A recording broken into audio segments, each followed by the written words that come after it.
Assalamu alaikum wa rahmatullahi wa barakatuh.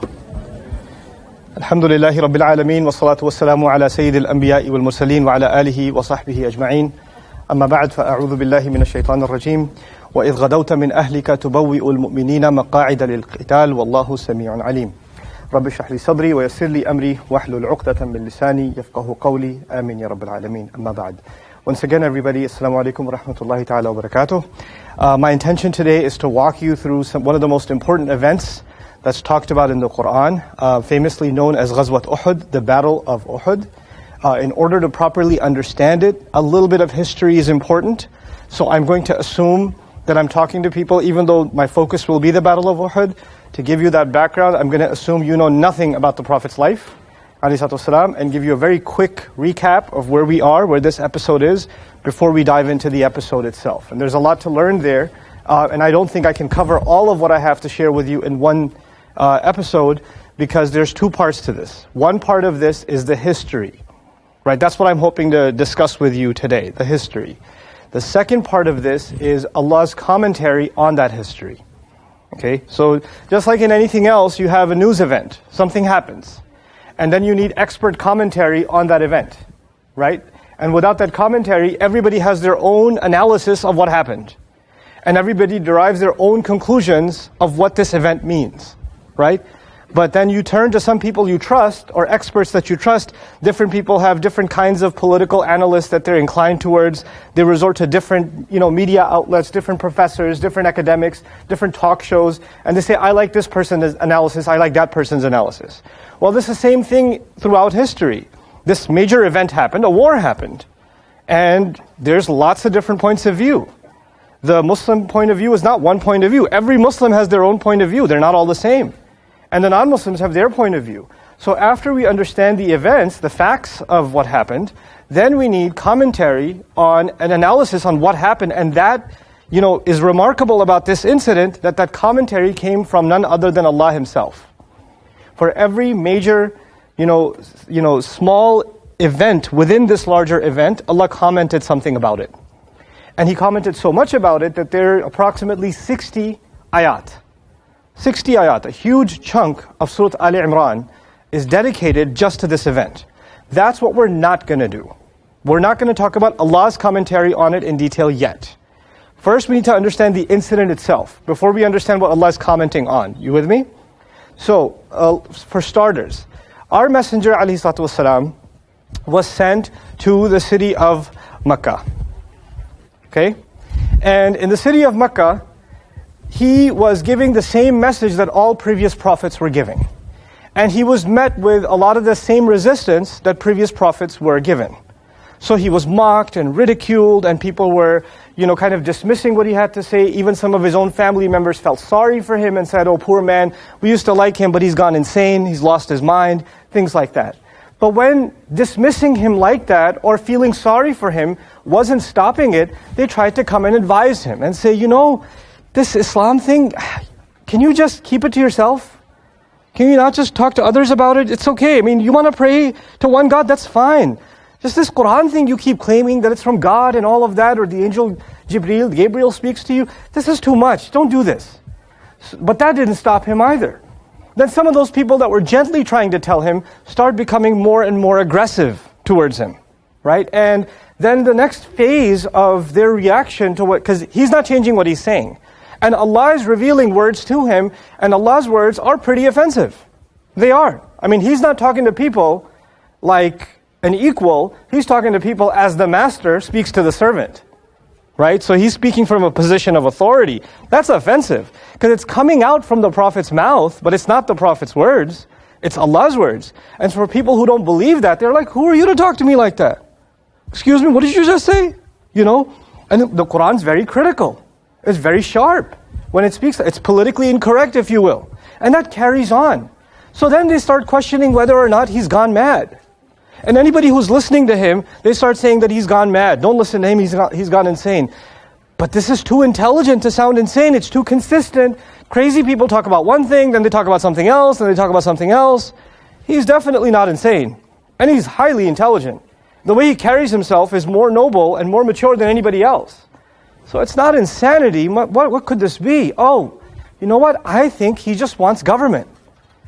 He wants to start this new religion so people follow him unquestionably, and he has a totalitarian government.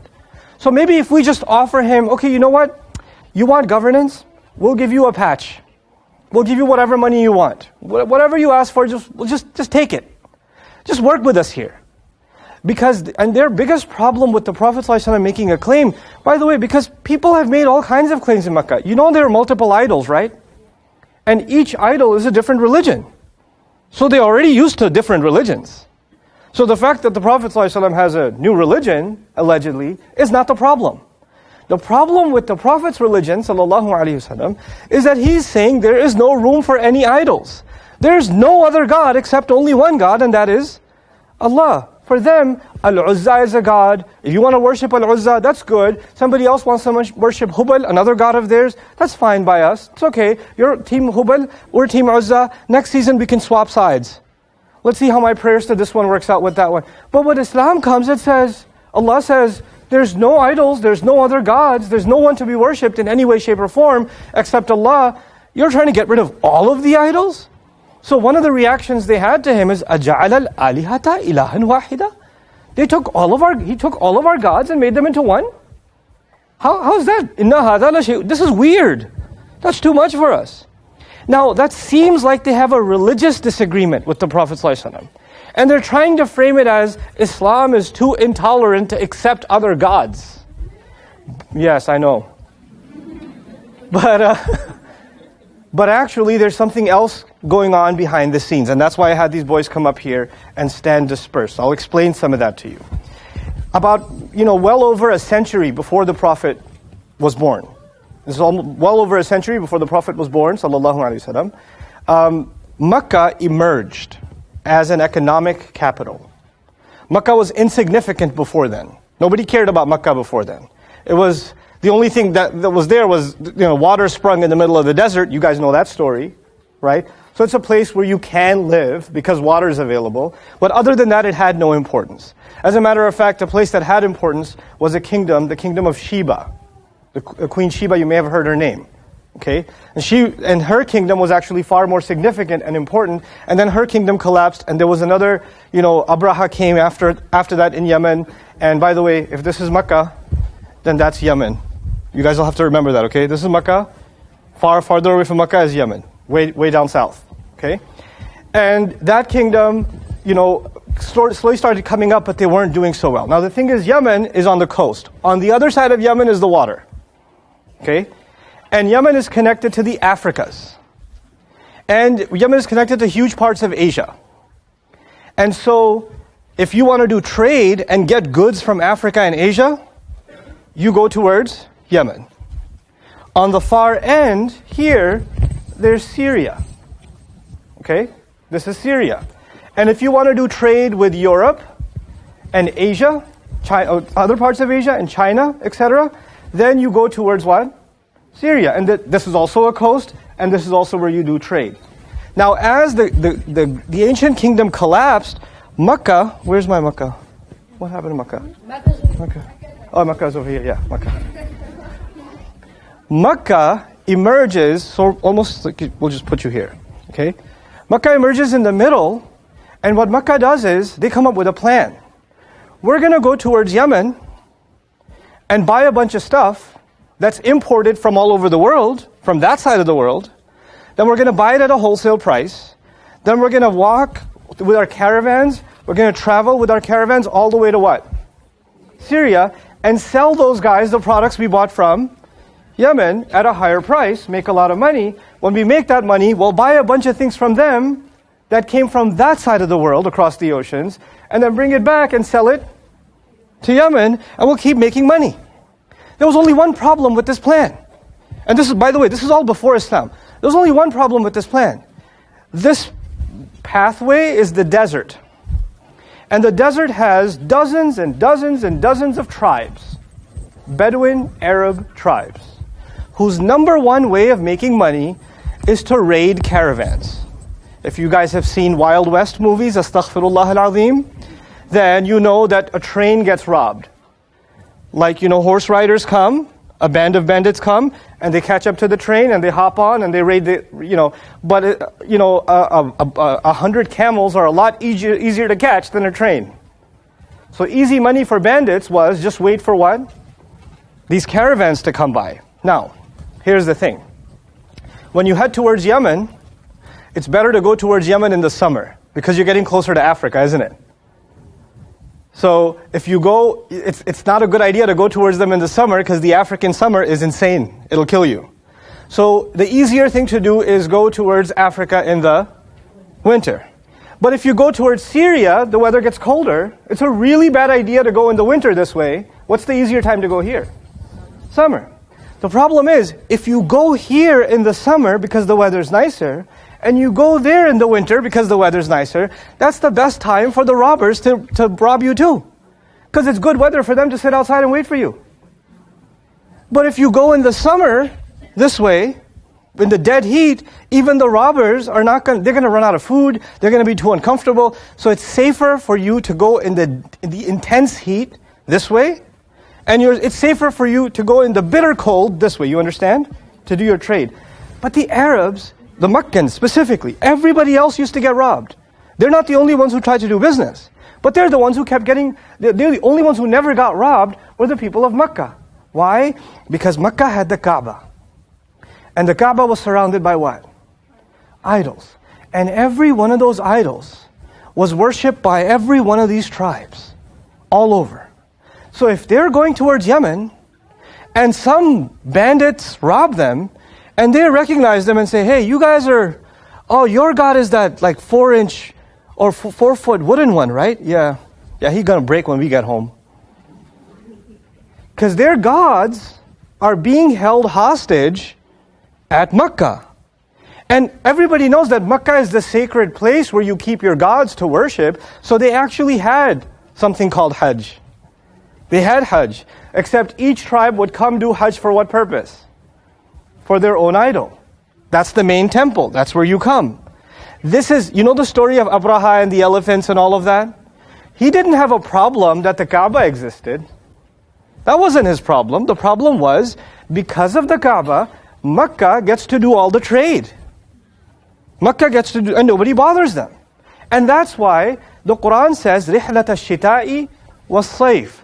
They get to take the convenience journey of the winter and the summer, meaning when it's really cold over here, they head towards Syria.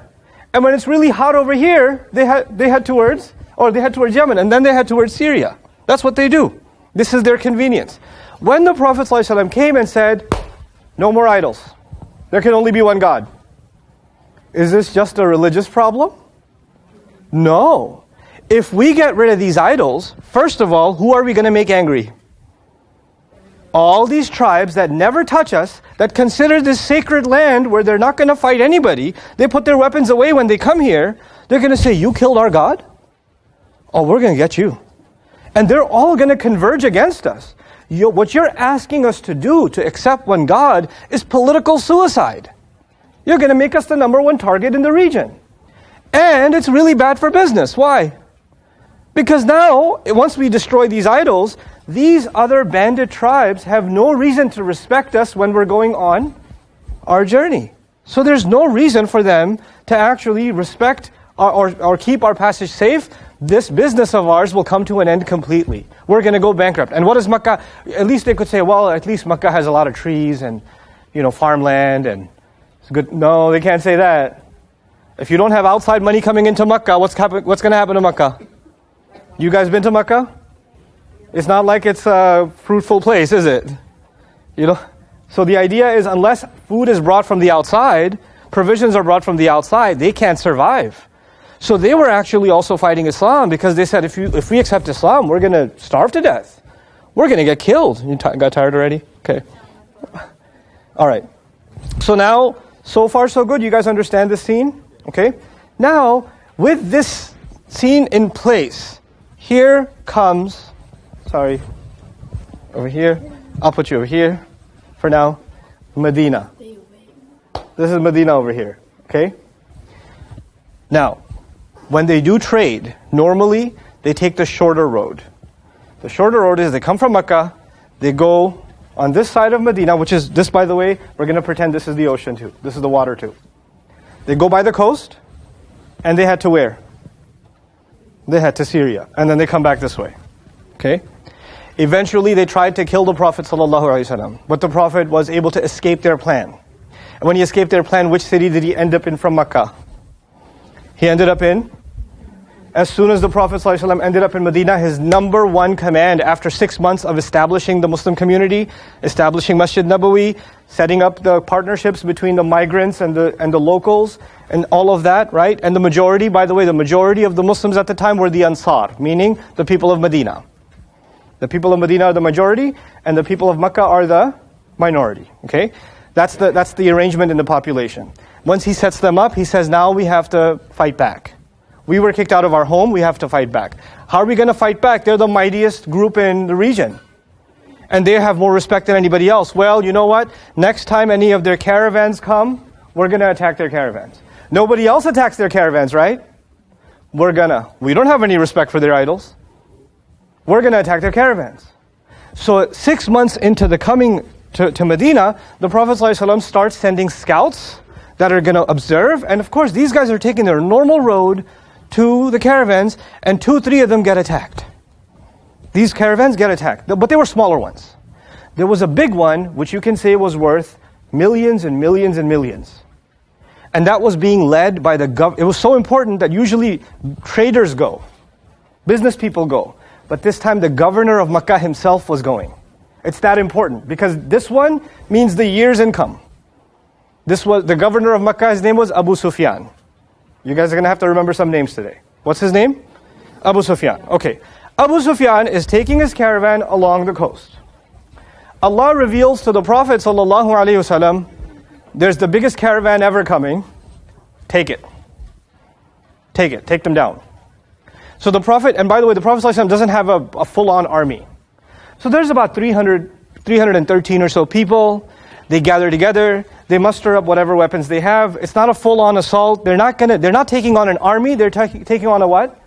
A caravan, right? And they're heading towards the water. Abu Sufyan quickly, he gets news that they're coming. He sped up. He went further along the coast, and he made it all the way to Syria. But now they're waiting on their way back. They're coming, and they're scouting because they can't stay there. I know, it's scary.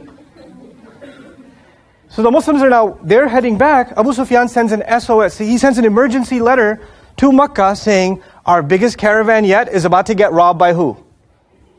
By the Muslims. Do something. Do something.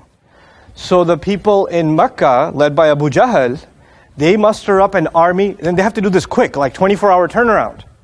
They put together a quick army of 1,000 people. They're not, by the way, these were not countries. These were just cities, and they were Bedouin people, so they didn't have a standard military. You know how like in the United States you have military bases, and you have year-round military training, right? And you have, a standing army, and you have the army reserve, and you have people in military uniform, and weapons training, and an arsenal, and all that. None of this stuff existed. Somebody had a fight with somebody else, and they killed them, and they took their sword. This is my sword now. Somebody killed somebody else, and they took their shield, or they took their armor. That's their armor now. So there's nobody that looks like they got a uniform. They all look different. They all look different. And they've got different fighting experience. It's not like they have standard military training or protocol. But they're used to bandit kind of fighting, right? So they put together 1,000 people. And they're heading towards Medina, right? And then the Prophet ﷺ, he found out that they're coming this way, 1,000 of them. How many Muslims were there? 313.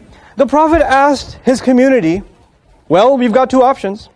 We can go after the caravan that's got millions and they're unarmed, or we can go after the 1,000 that are coming to kill us. What do you guys think? You were hoping that the group that doesn't have any thorns in it, what's the group that doesn't have any thorns in it? The caravan, you could have that one. Allah says, وَيُرِيدُ اللَّهُ أَن يُحِقَّ الْحَقَّ وَيُبْطِلَ الْكَافِرِينَ. But Allah wanted that the truth should come out as truth.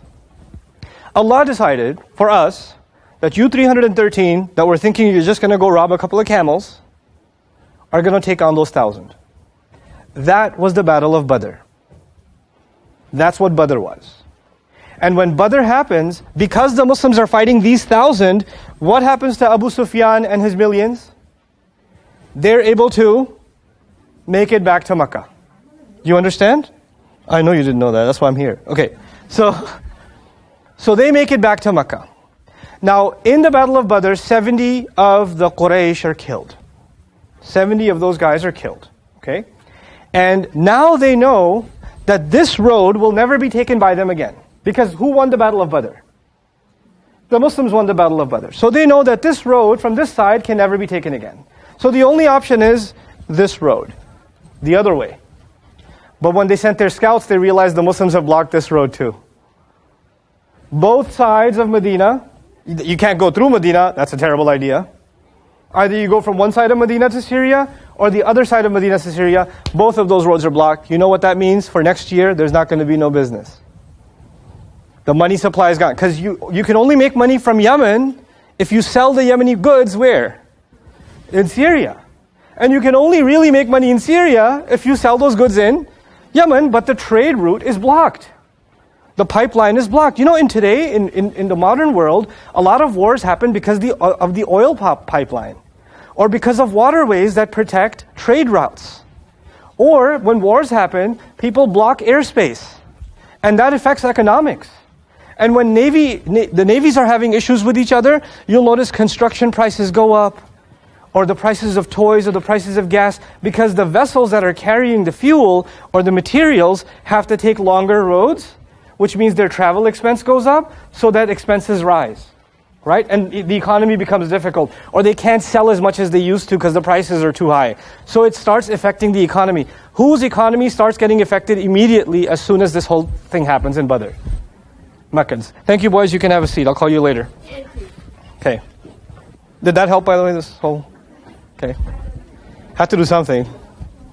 I mean, I could have just shown you a map, but this is so much more awkward. Okay. All right. So now, now let's talk about what happens right after Badr. Because I'm not here to talk to you about Badr today. What am I going to talk to you about? But you cannot understand Uhud if you don't understand what happened at Badr. Who sent the letter that we should send 1,000 to deal with the Muslim problem? Abu Sufyan. Who's the governor? When the governor comes back to Makkah after this whole Badr incident, he is humiliated. Nobody wants to be president and lose a war under his term. They just lost a war. Not only did they lose a war, here's what happened. A couple of his closest allies, I'll tell you some of their names. A couple of his very, very close allies, the father of Ikrimah, which is Abu Jahl, okay? And then Umayyah bin Khalf, these important people that were in the Meccan, the higher ups in the Meccan regime. They were his right-hand men, if you will. They were part of his cabinet. They joined the army. They joined the fight. They thought it was going to be an easy fight. And both of them died. So two of the most important politicians in Makkah have died. And they have died because the president, Abu Sufyan, told them to go. And not only did they die, their sons were on the battlefield and they watched their fathers die. So when they come back, there's this mourning and there's this anger inside Makkah that, how could you have let this happen? And as this rage is going on, Abu Sufyan decides from the moment he gets back, they cannot sit still. He wants to make sure that the problem of Islam, which is the problem of Muhammad sallallahu alaihi wasallam, because now they understand this problem won't go away until who's annihilated? The Prophet himself. We have to kill this man. If we don't kill him, this problem will not get solved. But in order to solve that problem, I have to convince my people to go to war again. I have to convince them to go to war again. So some of these sons, a couple of these sons that had lost in battle, he took these sons door to door in Makkah the moment he got back to Makkah from Badr. Door to door, and said, you people made a lot of money. But these people had to pay with their blood so you could make money. Isn't it? They said, yeah. Well, you ever want to make money again? Because those roads are closed now. If you ever want to make money again, all the profits you made from this trip, hand them back over. We're going to use them to build an army. You don't get to keep the money from this year if you want to survive. And our honor has been tarnished. Now we're not the untouchables anymore. And people are thinking, people used to think, the other tribes used to think that if you attack Makkah, the gods will be angry. They're going to get cursed. And Makkah just got owned. The Quraysh just got ruined at Badr. And nothing happened. So what might other tribes start thinking? It's not so unholy after all. So the only way that the Meccans can protect themselves is by annihilating who? The Prophet. So they can show to the rest of the region, the myth is true, you mess with us, the gods are angry with you, look at what happened to Muhammad and his followers. So we now by the way, we say sallallahu alaihi wasallam, they don't say that, right? So he's now going around trying to gather support from everybody in the region and trying to take their money. And this was about a little over a year. Since the day they got back, for a little over a year, all that's happening is the building of a military and the fundraising for a second war to end the problem of Islam. Okay? The Badr, they had 24 to 48 hours to put soldiers together. How many did they put together? 1,000. 1,000. And they weren't really mentally prepared for war. Uhud, they've been preparing for since the day they lost. They've got revenge on their minds. They've got pride on their minds. They've got economic survival on their minds. They've got their political position on their minds. They're thinking, focus now. This is a real problem for us. It's an existential crisis. We have to take care of this. So they're building this military and they realize we don't have enough men. So they go to neighboring tribes. They say, you guys make money from our trade too. Give us your weapons. The Arabs, the ancient Arabs, they didn't know how to make weapons for the most part. They weren't good craftsmen. Hey, that crunchy stuff is too crunchy. Give it to me. Okay, now you were just playing with it, it's nothing? Ya Allah. Okay. Okay, where was I? Something about Islam? So they're collecting armor, and these armors were usually imported. So they were brought, from Syria or other places because, to be a blacksmith and that kind of, expertise didn't really exist much in the region. What that means is a single shield, a single sword, a single, chain of armor. Those old armors that are like chain links that people put on, or helmets and things like that. These are lifetime savings. This is basically, it costs you the same as something you would buy a house right now. So that's why when people lost in battle, they'd pick that stuff up real quick because that's a lifetime thing. And they would pass that down generations because it's an extremely expensive thing, not only for the materials, but the craft involved in putting that together. Anyway, so they muster up a huge force. Now they've amassed a force of 3,000 soldiers. 3 times bigger than the last time. How many Muslims came out to fight last time? 300. So calculating based on the 300, they've got 10 times as many now. We're really going to fix this problem this time. And we're going to head out this way. Now, there's some other side stories that you guys need to understand to really fully grasp what took place here. The Prophet had an uncle. Had several uncles, but one of his uncles, his name was Abbas. His name was what? Abbas. Abbas, radiallahu anhu, unlike Abu Lahab, who hated Islam, who was, had animosity towards Islam, Abu Jahl was antagonistic towards Islam, Abbas didn't hate Islam, didn't accept Islam, but he wasn't a hater either. So he was and he was a loving uncle to his nephew. Okay? The problem is, when Badr was happening, they basically said, are you coming to fight? You have to fight. Well, what are you, secretly a Muslim? Because right now you have to pick which side you're on. So he had to show his loyalty, and he showed up on the battlefield at Badr. Okay, at Badr. But he didn't really put up a fight, because he didn't want to fight. And as a result, he got caught as a prisoner of war. Okay? So he's been arrested now, he's being held captive in Medina. When he's in Medina, the interrogation happens. Soldiers get interrogations. You say, well, free you. You have to pay a ransom and we can free you. Because back in the day, we didn't have prisons, did we? So if you're going to keep a soldier, you have to feed the soldier. You have to provide housing for the soldier, the POW, right? Now, those people barely have a roof over their own heads. And you know that in Medina, things were so bad, sometimes the Prophet ﷺ would spend 3 days without eating anything. That would happen sometimes. Sometimes his daughter would come to him and say, I haven't eaten 2 or 3 days. That would happen. Now they have to feed who else? Prisoners of war. So the easy solution, there are 2 solutions. You can think of one of them. What's the one solution for prisoners of war? Execution. Execute them. And the second solution is, we should get them to pay us some money and we'll let them go. So Abbas was offered the option, can you give some money and we'll let you go. And Abbas says, I don't have any money.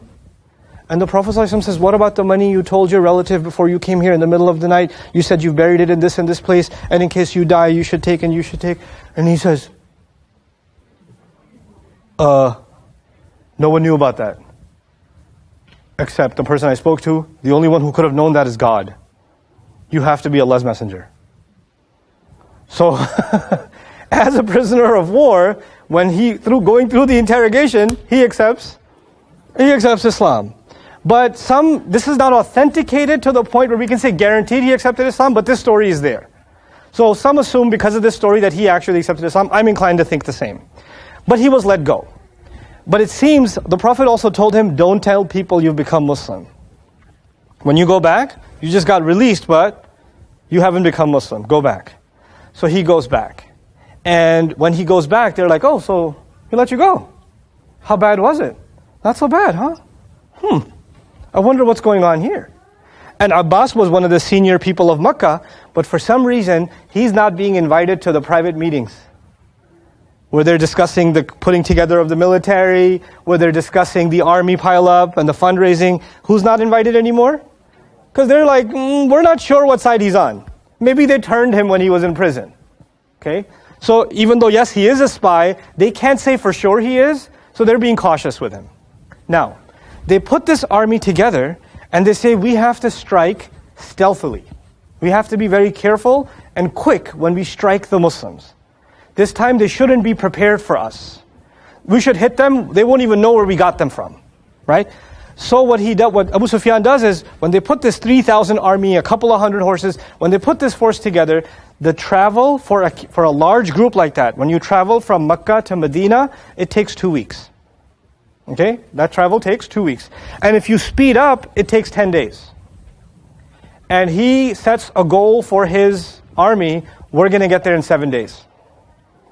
We don't have 10 days because that might give us away. We have to get there very, very quickly in how much? 7 days. The army leaves. As soon as the army leaves, now Abbas can actually move about freely because he can't inform the Prophet before that. When the army leaves, he tells one of his servants, here's a letter. Take this to the Prophet. You better get there in 3 days or less. How long is the actual journey? It's 14 days.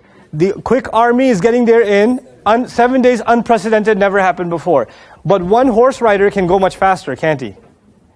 So he's speeding up his horse rider, his servant, and he's going to whiff him, quickly get him over there to the Prophet ﷺ and inform him. The rider gets there, in fact, in 3 days. He gets there in 3 days. And he meets the Prophet outside of Medina. The Prophet happened to be in Masjid Quba. And the Prophet ﷺ was sitting there. The rider came in. This is a letter from Abbas.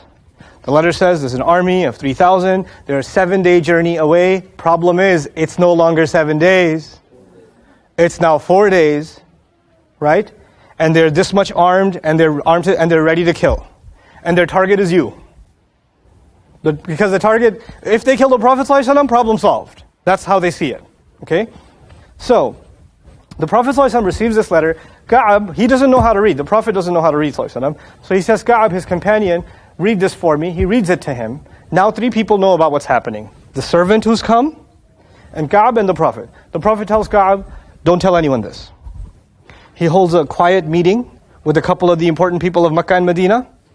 Holds a secret council meeting with them. Decides what to do.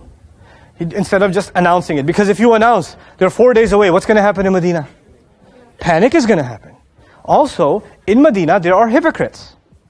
Those hypocrites, if they find out the army's coming, they might go join that army. Or they might start convincing people to flee ahead of time. So this could create a huge information, and holding information can be life and death sometimes. And the Prophet ﷺ understands that. So when this information comes to him, he says, we're not telling anyone. He holds a private meeting with some of the top leadership of Medina. By the way, why Medina was more important, the Ansar, the people of Medina? Because they were the majority population. They were the majority population, okay? And you know, the army was made up of maybe about a little over 100 people from Mecca. And the rest of the Muslim army was all people from Medina. So if Medina is not on board, you don't have an army. That's basically what it is. So the Prophet ﷺ then decides that the next day this was Thursday, that they got this. You know, actually it was even before then. The Prophet said, we don't know if this is true or not. When he got this letter, he's not sure if it's true or not. Why? Because he's not sure if they are on to Abbas and they're misleading him. So that he sends this letter not even knowing that he's being played. You understand? So he says, we have to verify this. So he sends a couple of his spies on quick horses, go towards where he said the army is coming, see if they're actually there. Okay? How many days do we have left? 4. That spy going and coming took 2 days. To verify that that's actually happening. How many days we got left now? We got 2 days left and the army's on us. We're a 2-day journey away. Okay? The 2 days are Friday and Saturday. Friday and Saturday. Okay? So on Friday morning, Friday for the Jum'ah prayer, the Muslim communities gathered. There was a janazah also, so more people came out for the janazah, and the Prophet announced the army is 2 days away. Actually now a day and a half. They're a day and a half away, they'll be here by tomorrow. We have to do something. Okay? And this announcement is being made to the Muhajirun and the Ansar. They're being, and their suggestions are about to be taken. The Prophet ﷺ, now I'll read something to you. By the way, an ayah was revealed. An ayah was a very interesting ayah. Listen to this. إِنَّ الَّذِينَ كَفَرُوا يُنْفِقُونَ أَمْوَالَهُمْ لِيَصُدُّوا عَنْ سَبِيلِ اللَّهِ. This is an ayah that was revealed right after Badr was over.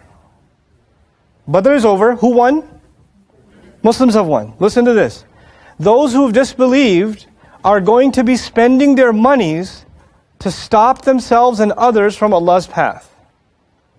Allah already said the moment they go back, they're going to be doing fundraising to stop Islam. There were no spies, no intelligence. Even Abbas didn't know that's happening. Allah revealed it. Allah told the Prophet ﷺ, they'll be spending money to stop from Allah's path. فَسَيُنْفِقُونَهَا. Then they will be spending it. ثُمَّ تَكُونُ عَلَيْهِمْ حَسْرَةً. Then it will become regret over them. They'll regret spending all that money. ثُمَّ يُغْلَبُونَ. Then they will be overcome. Allah's commentary is, there's a few things that are going to happen. One, they're going to spend a lot of money. Have they already spent a lot of money? Yeah. Then he says they're going to regret spending all that money. Then what's going to happen next? They will be overcome. They'll be dominated. Okay? They'll be invaded. Meaning the Muslims will win over them. The problem is, as the course of today's discussion goes, you guys know Uhud didn't go our way. If you know anything about Uhud, Badr went our way, Uhud did not go our way. How is Allah saying what? They're going to regret it. How come they regret it? Look like they did pretty good at Uhud. So we have to answer that question as the story progresses. But anyway, now it's the Jumu'ah prayer. And, let's read some of this. By the way, the two leaders that were killed, Abu Jahl and Umayyah, and the two sons that were being flaunted around were Ikrimah, who became Muslim later, and Safwan, who became Muslim later. Okay? Anyhow, so when this army is being prepared, and the Prophet ﷺ makes this announcement, I'll tell you what the Prophet ﷺ says. رأيت في رؤياي أني هززت صيفا فانقطع صدره فإذا هو ما أصيب من المؤمنين يوم أحد. This is actually what he said after Uhud was done. He said, I saw in my dream that I had a sword and I struck it and the top of it broke off. And that to me means what happened to the believers on the day of Uhud. فهززت ثم هززته أخرى فعاد أحسن مكان. Then I struck the sword again and it became what it used to be. It came back to what it was. فإذا هو ما جاء به الله من الفتح. That was the eventual victory. But the day of Uhud, when that Jumu'ah happened, here's what the Prophet ﷺ said. He said, I see in my dream that I am being held from within a shield. I'm shielded. And he sees cows. And cows represent slaughter. Okay? Slaughter means an accepted slaughter. What that means is some people will be shaheed. And he interpreted the shield to mean stay inside Medina. Okay? Because if we stay inside the city and don't meet the enemy on the battlefield, that means we'll have an advantage because we know the city. And we can hide, and our women can throw, hot boiling oil from rooftops, and we can hide behind corners. We know the streets, we know the advantage points, we can set all the traps, and their 3,000 army can't all come in at once because they all can't fit in every alley at once. So they're going to have to break up, and we'll have the strategic advantage. So he says, better that we defend Medina from where? From inside the city. One of the people who agreed with him is a man named Ibn Ubay ibn Salul. If you were here for the first story night I did here, the leader of the hypocrites who started this scandal a couple of years later, he was a warrior. He used to be a governor of Medina. He's defended Medina before against bandits. He doesn't like the Prophet, but he likes Medina. And he doesn't like that Medina is about to be attacked. So he says, you know what? I think Muhammad is right. I think the Messenger of Allah is right. Even though he's a hypocrite. And on the inside, he really hates the Prophet ﷺ. He says he's right. Medina has never been invaded when somebody tried to break into the city. We should stay inside the city. By this time, the word of, Badr was a year ago, right? Badr was a year ago. Ever since then, there were some people, some Muslims, some people had become Muslim, more people. And they only heard about Badr. And they heard how the people that were, who died in the path of Allah in war in Badr were granted heaven by Allah, were granted Jannah. So some of them spoke up, and I'll tell you what they said. Ya Rasulullah, kunna natamanna hadha al-yawm. Messenger of Allah, we were hoping to see a day like this one. And then they say, وَنَدْعُ اللَّهِ, we used to make dua to Allah, call on God. فَقَدْ سَاقَهُ إِلَيْنَا وَقَرُبَ الْمَسِيرِ. And God has brought that opportunity towards us. And they're right around the corner, just 2 days away, right? اخرج إلى أعدائنا لا يرون أن جبنا عنهم. Let's go out and meet the enemy on the battlefield. They shouldn't think that we were scared of them. We weren't being cowardly towards them. We're not scared of them. What's going to happen? Either we'll win or we'll go to heaven. Let's go meet them. Let's not be afraid of them. This is some young men that spoke up. By the way, the army's made up of some older men too, yes or no? Is Umar in the army? Is Abu Bakr in the army?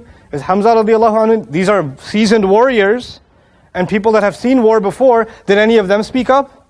No, but some of the younger guys, Ya Rasulullah, we missed Badr. Don't let us miss Uhud. Let's do this. We'll go out on the field. The Prophet sallallahu alaihi wasallam goes inside his quarters, his camp, and he's starting to put his armor on. And when he's about to put his armor on, while he was doing that, some of the older companions, like you have Sa'ad ibn Mu'adh, Usayd ibn Hudayr, some of these older companions, they turned to these younger guys. You know what they said to him? Istakrahtum Rasulullah. You people are forcing the Prophet's hand. The Prophet told you he saw a dream. What was the dream? I see myself shielded. And what was the shield? Medina. But you're saying, no, let's go out. You're forcing him ala al-khuruj. Faraddul amr ilayhi. Go back to him and tell him you changed your mind. We know war too. We want to die in Allah's path too. It's not smarter to just go run into a train. Oh, fi sabilillah. You have to be brave, but also smart. The Prophet ﷺ is not being cowardly by staying in Medina. We have to face the enemy anyway, but we have to, war isn't just about, running in. War is about strategy. So, فَرُدُّ الْأَمْرِ إِلَيْهِ فَنَدِمُوا جَمِيعًا عَلَى مَا صَنَعُوا. So they all felt a little embarrassed. This is a really interesting story. Because, can you imagine the scene? The Prophet ﷺ is giving the Friday sermon. After that he announces war is coming to our footstep. Ibn Ubay, a senior who's formerly used to have influence, spoke up and said, that's a good idea. We should stay in the city. And some younger guys get up and say, Ya Rasulullah, please, Allahu Akbar. We want to fight in the path. Don't let us miss the chance to go to Jannah. And some other guys like, Takbir. So they do that. And if they do that, what's going to happen? What's going to happen is, some of the older Sahaba could have just said, can you watch yourself? We've been with the Prophet long enough. What are you trying to say? We're cowards? The Prophet's already given a suggestion. You know your place, young man, sit down. But nobody did that. Abu Bakr didn't do that. Hamza didn't do that. Other Sahaba didn't do that. Why not? Because if they corrected these young men in front of the Prophet ﷺ, it would have been embarrassing for them. And they would have felt like, wow, I got put in my place. And they did that even in front of the Prophet. Because like I'll give you a home example. When you're sitting at home and one of your children acts obnoxiously, and you correct them in front of the other kids. You correct them. Hey, what are you doing? Come here. And the younger siblings are there, the older siblings are there, and they're all watching. Is that more embarrassing for them? Yeah. You want to correct your child, even if you're upset, be alone with them and correct them. Don't be in front of them someone they respect or others, and you're correcting them in front of them. You understand? So there's a kind of courtesy that the Sahaba understood, even in time of war. So when the Prophet goes in, they say, "What did you do? You're forcing the Prophet. Take this back." And then they're like, "You're right. Yeah, I got excited." And so they sent Hamza radiallahu anhu in. Some narrations say they sent Hamza in. Others say the Prophet came out wearing armor. And the Prophet ﷺ, when he came wearing armor, actually they noticed he was wearing armor on top of armor. Double armor. You know what that means? That the Prophet ﷺ knows trouble is coming. Okay? It symbolized that trouble is coming. So here's what they said. Ya Rasulullah, ma kana lana an nukhalifak. Fasna' ma shi'ta. Messenger of Allah, it's never been appropriate for us to go against what you say. You do whatever you want. إِنْ أَحْبَبْتَ أَن تَمْكُثَ بِالْمَدِينَةِ فَافْعَلْ. If you want to stay in Medina, of course, please do that. The Messenger said to them, مَا يَنْبَغِي لِنَبِيٍّ. It is not appropriate for any prophet. إِذَا لَبِسَ لِأُمَّتِهِ وَهِيَ الدَّرْعُ. That when he puts the armor on for the sake of his people, أَن يَضَعَهَا حَتَّى يَحْكُمَ اللَّهُ بَيْنَهُ وَبَيْنَ عَدُوِّهِ. He is not allowed to take the armor off until Allah sends His verdict between him and his enemy. Meaning, when the Messenger has made a decision, and he's put his armor on, Allah has made it haram for that messenger to go back on that decision. It's too late, it's out of my hands, it's Allah's stamp on it now. It's not even my opinion or your opinion anymore, it's Allah's verdict now, it's too late. It's in God's hands now. So we are going into battle. We are going to meet the enemy on the field. Okay. By the way, I need these boys back. Come on, then I'll give you guys a break. So far so good? Yes, same place. Actually, I need you new places. Hold on. Who was my Medina? Medina? I was always here. I was the other road. You're not the other road anymore. You're here. Still Syria? No, you're not. We don't need Syria anymore. Okay. No, come back here. Orchards. No, You're am I like you're Medina, right? He's still not Okay. there, isn't he? Okay, don't move until I move you. You come here. You come here. Can I be a plane? No, you can't be a plane. It's a bird. You're Uhud. It's a oh no, you're back.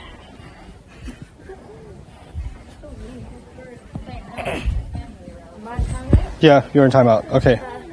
I don't need the two of you. You go. You guys go. I'll call you back. All right. Let's do this again. This, everyone, is Medina. On this side of Medina, there are huge orchards, woods. And there are too many trees too close to each other that an army that's advancing can't come through them. Okay? So this side is strategically impossible. Either you go straight into Medina, or you come from the side of Medina. If you come from the side of Medina, you reach the back of Medina. In the back of Medina, there's a mountain. Put your arms out like this, Ahmed. Like this. Good. There's a mountain range shaped like this. They're called Uhud. Okay? And they go on for another mile. But there's an indent inside them. So that if somebody's standing here, the only way they can be attacked is from the front. They can't be attacked from the back. Why? Because the mountains are behind them. So they're completely fortified. So the direction of attack is single. Okay? And then, you, sir, are right here. I'm not in timeout? No, you're not in timeout. This is called the mountain of two eyes. Jabal Aynain. Jabal Aynain, the mountain of two eyes. Okay? It's called two eyes because whoever's standing on this mountain can keep an eye this way and this way. Now, this side is blocked. The enemy can't come from here. This side is the city of Medina. They don't know what kind of danger lies for them, what traps are set up for them inside Medina. They're not going to try coming from here. So which way are they going to come from? They're going to come from the side. But when they come from the side, they'll come from both sides of the... And by the way, this side is all open battlefield. Okay? The open battlefield is actually further this way. So this guy, you guys can have a seat now. This guy is the most important guy. Because the battlefield is here, and the only way the enemy can come is this way. Muslims are going to be back here. The Muslim army is going to be back here. So what the Prophet does, ﷺ, is he puts archers on top of this mountain. Because some of the enemy is going to try to bring horses from around and attack Muslims from behind. While the Muslims are facing the enemy this way, focus the energy this way, they'll come from behind, meaning the Muslims are going to get sandwiched. Right? And then they can't defend. Because I'll tell you eventually, I'll give the number away, there's going to be 700 Muslims. How many enemy forces? 3,000. That's 4.25 times more. That's more than 4 times more. Okay? This area where they can come in and attack the Muslims is very narrow. It's actually maybe 100 people can go through at one time. No more. So even if there's 4,000 of them, they can't use all 4,000 at once because there's a narrow pathway from which they have to attack. But the only way this will work is if these archers on top block this side from penetration. Okay? If this door opens up, then that's it. All hell breaks loose. Then we've got a big problem. You understand? So this is why Jabal Ainain, we'll read the narrations together after the break, when the Prophet ﷺ started situating the army, there, in Bukhari and Muslim, there are multiple narrations where he talked to the people on top of this mountain multiple times. There were 50 of them. So nowadays you put snipers on top, right? And there's basically 50 snipers up on here. And they're being told, hold your position. And they're being told that not once, not twice, multiple times, hold your position. Because this entire battle depends on these guys.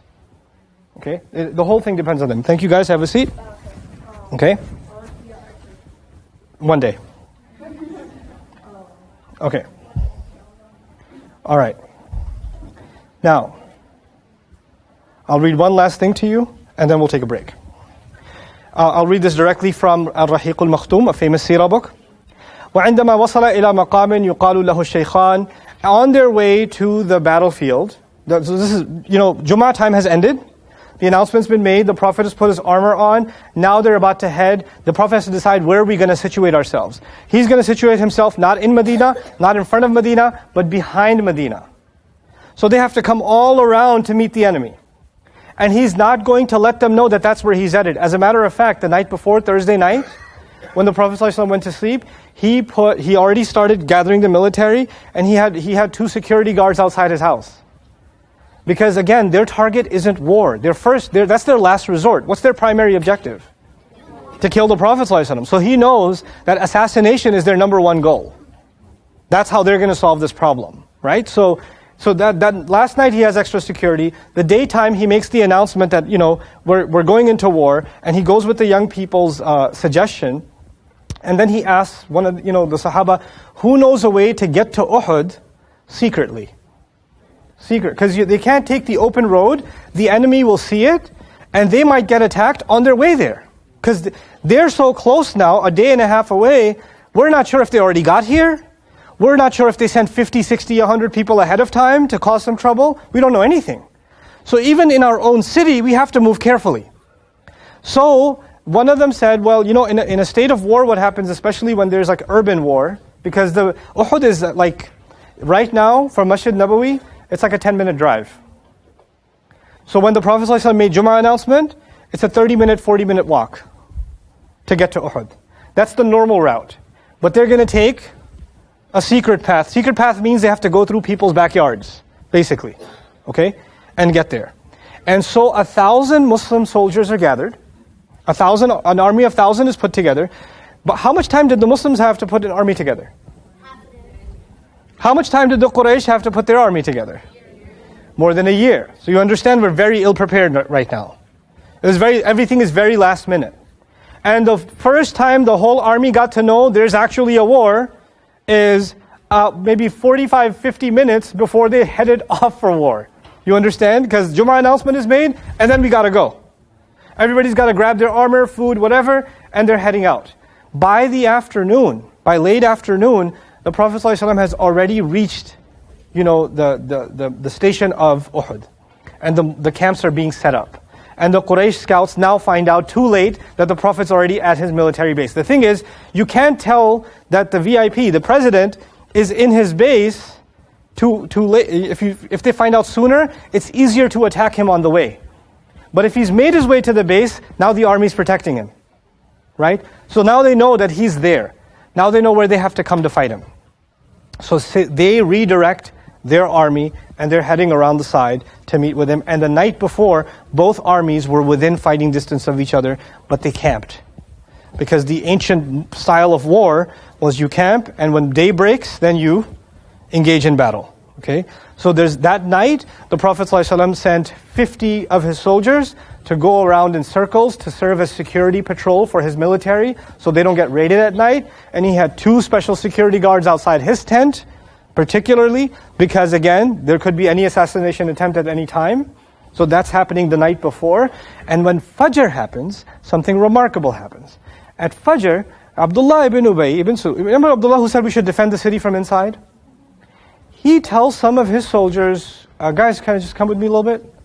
And about 300 of them start kind of drifting backwards. Little by little. Not all at the same time, little by little. Until some people are, where are you going? What are you doing? They call him out. And he says, well, he didn't take my suggestion. I said we should defend the city from where? From inside. And he listened to these young guys, and we're out here risking our lives. No thanks, I'm out. And anybody who wants to make sense and save themselves, you should come with me. 300 of his cronies had planned all of this. They had planned to join the Prophet all the way to Uhud.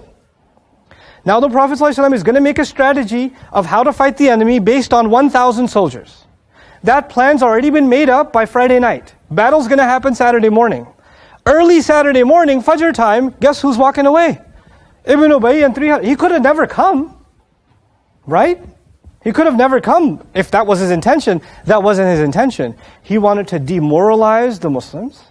He wanted to give the Prophet ﷺ last minute anxiety and panic. What am I going to do now? What about this position? What about that position?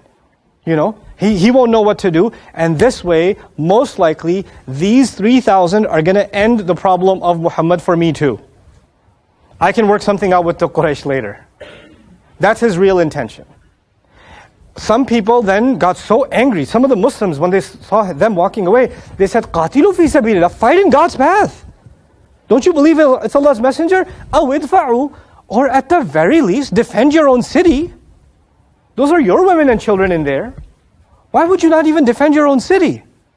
And he says, "لَوْ نَعْلَمُ قِتَالًا لَاتَّبَعْنَاكُمْ." If we knew there was a real fight that's going to happen, we would have followed you. This isn't a fight. You guys are Makkah. Those guys are Makkah. You're probably Team Makkah. Like he tried to question the loyalties of the Sahaba when they walked away, but none of this was true, and none of this was something he himself believed. All of this was just, he was hoping that the Prophet would die. That's what he was hoping for. So slowly he drifts away. Now 300 of the Muslim armies reduced by 300. How many we got left? 700. From 1,000 to 700.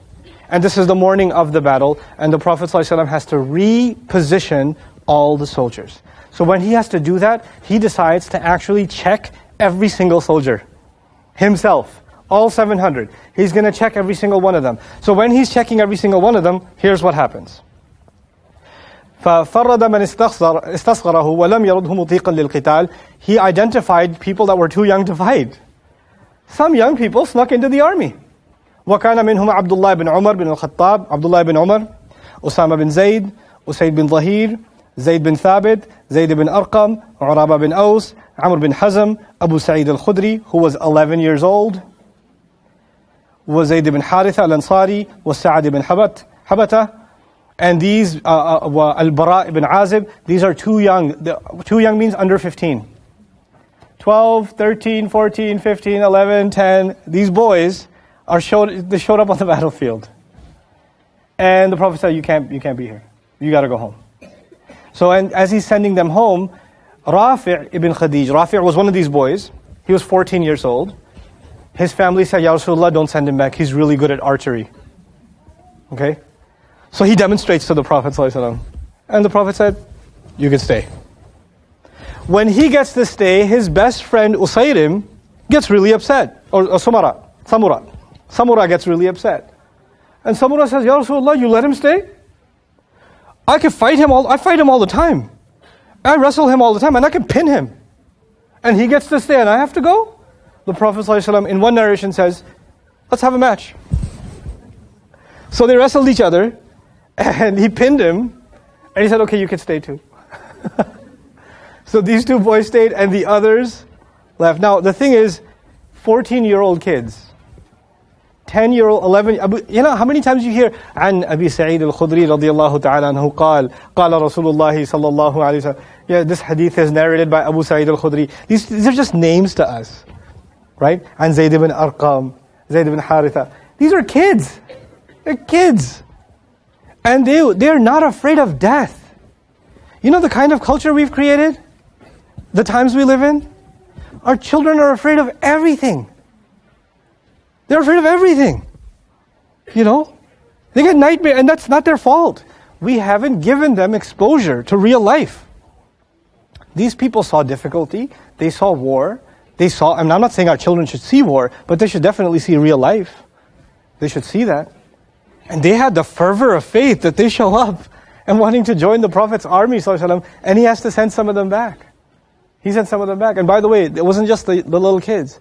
It was actually also some of the very old people, like Yaman and his best friend. Yaman was a very old man, and he left. He didn't quite fit anywhere. He used to be, from Makkah, and then he left Makkah because he killed somebody and he was exiled, and then before Islam, and then he ended up in like some part of Medina, and then he came to the Prophet ﷺ. He didn't really want to live in Medina either, but he came there and he became Muslim.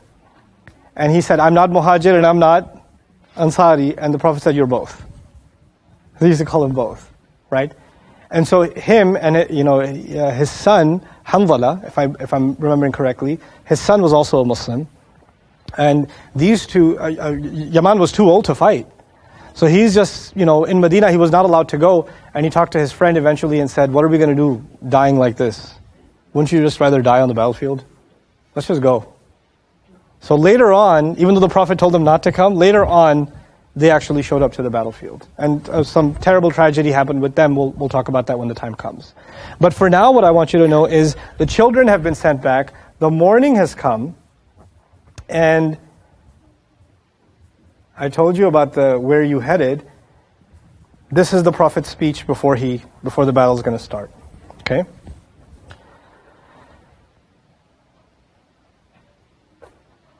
Let me see if I can pull it. Yeah.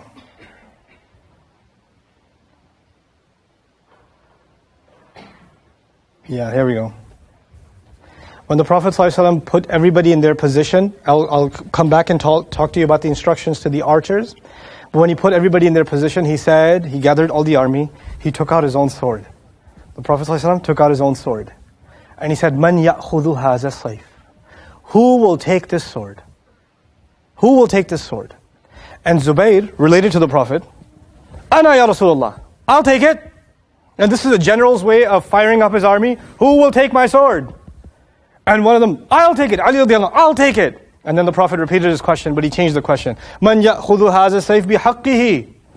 Who will take the sword and do right by it? Who will do justice to my sword?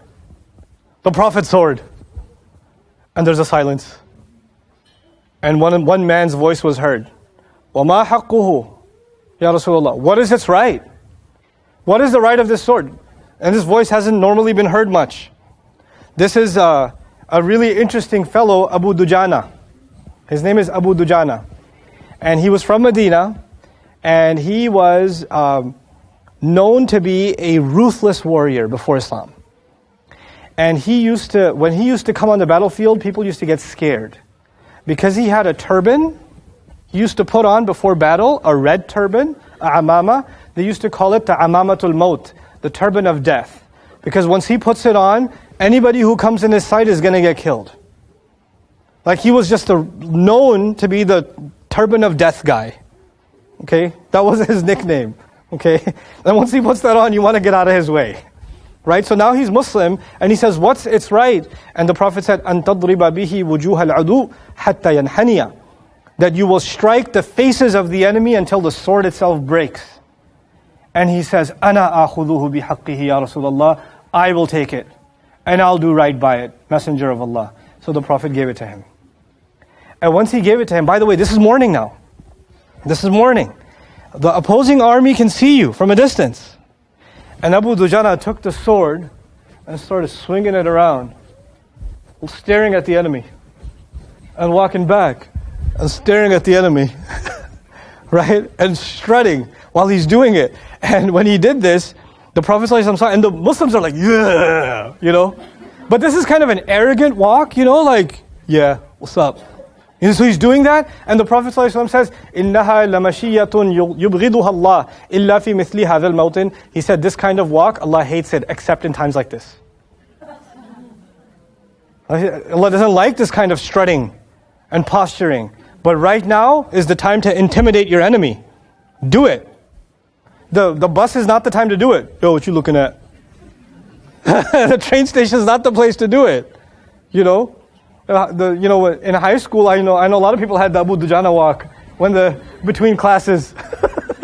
You got the scrawny kids, and you got the kids on the football team, like, you know, like that's the Abu Dujana walk, you know. So he says this walk Allah does not like except in cases like these. Actually, do I have your attention for 5 more minutes? Can I do that? Let me okay. So, I'll read to you what the Prophet ﷺ said to the archers. Okay. He says, إِنْضَحِ الْخَيْلَ عَنَّا بِالنَّبَلِ. Keep the cavalry. Cavalry means the soldiers on the horses. Keep them from coming from behind us. Meaning, shoot them down. When the horses see barrages of arrows coming at them, they'll run the other way. They won't run towards us. Okay? Then he says, لا يأتون من خلفنا. They better not come at us. They better not attack us from behind us. إن كانت لنا أو علينا. Even if we're winning or we're losing. فَاثْبُتْ مَكَانَكَ. Stay in your place. لَا نُؤْتِيَنَّ مِنْ قَبْلِكَ. We better not get attacked from behind you people. You have to cover this position. This is the only vulnerability, this one side. The other side, there's single funnel. We know exactly where they're coming from. We're fortified by the mountain. We can handle them. But if they come from both sides, then we're going to get split, and there's not enough of us, and there's too many of them. Okay? So, he says, إِحْمُوا ظُهُورَنَا. He says to them, guard our backs. فَإِنْ رَأَيْتُمُونَا نُقْتَلْ. If you see us being killed, فَلَا تَنْصُرُونَا. Don't help us. وَإِنْ رَأَيْتُمُونَا قَدْ غَنِمْنَا فَلَا تُشْرِكُونَا. And if you see we've won, and not only have we won, the enemy has fled, and we're picking up their swords and shields. Even if you see that happening, don't join us. وفي رواية البخاري أنه قال, in the riwayah of Bukhari, he says, إن رأيتمونا تخطفنا الطير فلا تبرحوا مكانكم حتى أرسل إليكم. Even if you see our corpses and vultures are coming and chewing off of our corpses, don't you leave your place until a message is sent to you that you can leave your place. وَإِنْ رَأَيْتُمُونَا هَزَمْنَا الْقَوْمَ وَوَطَّأْنَاهُمْ. And if you see that we have annihilated our enemy and we've crushed them completely, فَلَا تَبْرَحُوا. Then still don't leave your place. حَتَّى أُرْسِلَ إِلَيْكُمْ. Until the message is sent to you. Doesn't matter what happens, you cannot move. By the way, Jabal Ainain is still there in Medina. One of my friends, it was a crazy story, my best friend in 3rd grade, I haven't seen him since like 3rd grade or 4th grade, and we completely lost touch. And then a couple of years ago, I was in Masjid Nabawi, and I was praying Asr, and I finished praying Asr, and next to me is this guy with a gigantic beard, and he goes, Noman? And I said, Ahmed? From 3rd grade. Like, I was like, inside that beard, you look the same. So, he's a doctor now, and he works at a hospital in Medina, and he said, you have to have dinner with me. I was like, okay. So he takes me to his apartment. He's going to hate that he's watching this. But anyway, so he takes me to his apartment, and I look at his apartment window, it's the mountain of Uhud. I'm like, is that the? He goes, yeah. That's why I got this apartment. I was like, oh, that's pretty cool, man. You better memorize Ali Imran. Of all people. You see that all the time. But there's the series of mountains called Uhud. with that enclave where they were inside that opening. And in front of it is Jabal Aynain. Remember I told you about Jabal Aynain? Jabal Aynain looks like this now. It looks like a speed bump Aynain. It used to be Jabal Aynain. But every time people visit, they take a little bit of dirt on their shoes back with them, and millions of people keep coming. So millions of little grains of dirt keep coming off that mountain until now it's pretty much almost flat. So it ain't no Jabal Aynain now. Because when you go to Jabal Aynain today, you're like, this was the strategic location. It's like as high as this stage. Like, what's the advantage? You know? But the advantage was they were a couple of 100 feet and they could see far out how far the enemy is. They had a very big, strategic advantage. They can see them sneaking up. Okay?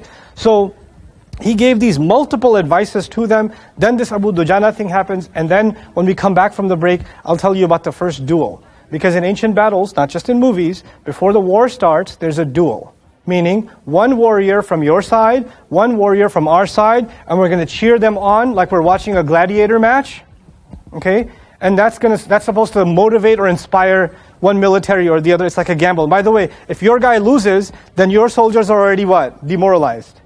Because that was our best guy. They took out our best guy. What are we going to do? Then numbers don't matter. You understand? Then numbers don't matter. So we're going to talk about that. And I described to you what happened on the Prophet's camp. But I didn't describe to you what happened on the enemy camp. Because they're also preparing. They're also preparing. And you know how we know what happened on the enemy's camp? Because some of those people on the enemy's camp eventually became what? Muslim. And then later on they told us, this is what we were doing when we were trying to kill y'all on the other side. So they tell us their side of the story too. So we'll talk a little bit about that when we come back from the break. Take 10 minutes. Barakallahu li wa lakum. Assalamu alaikum wa rahmatullah.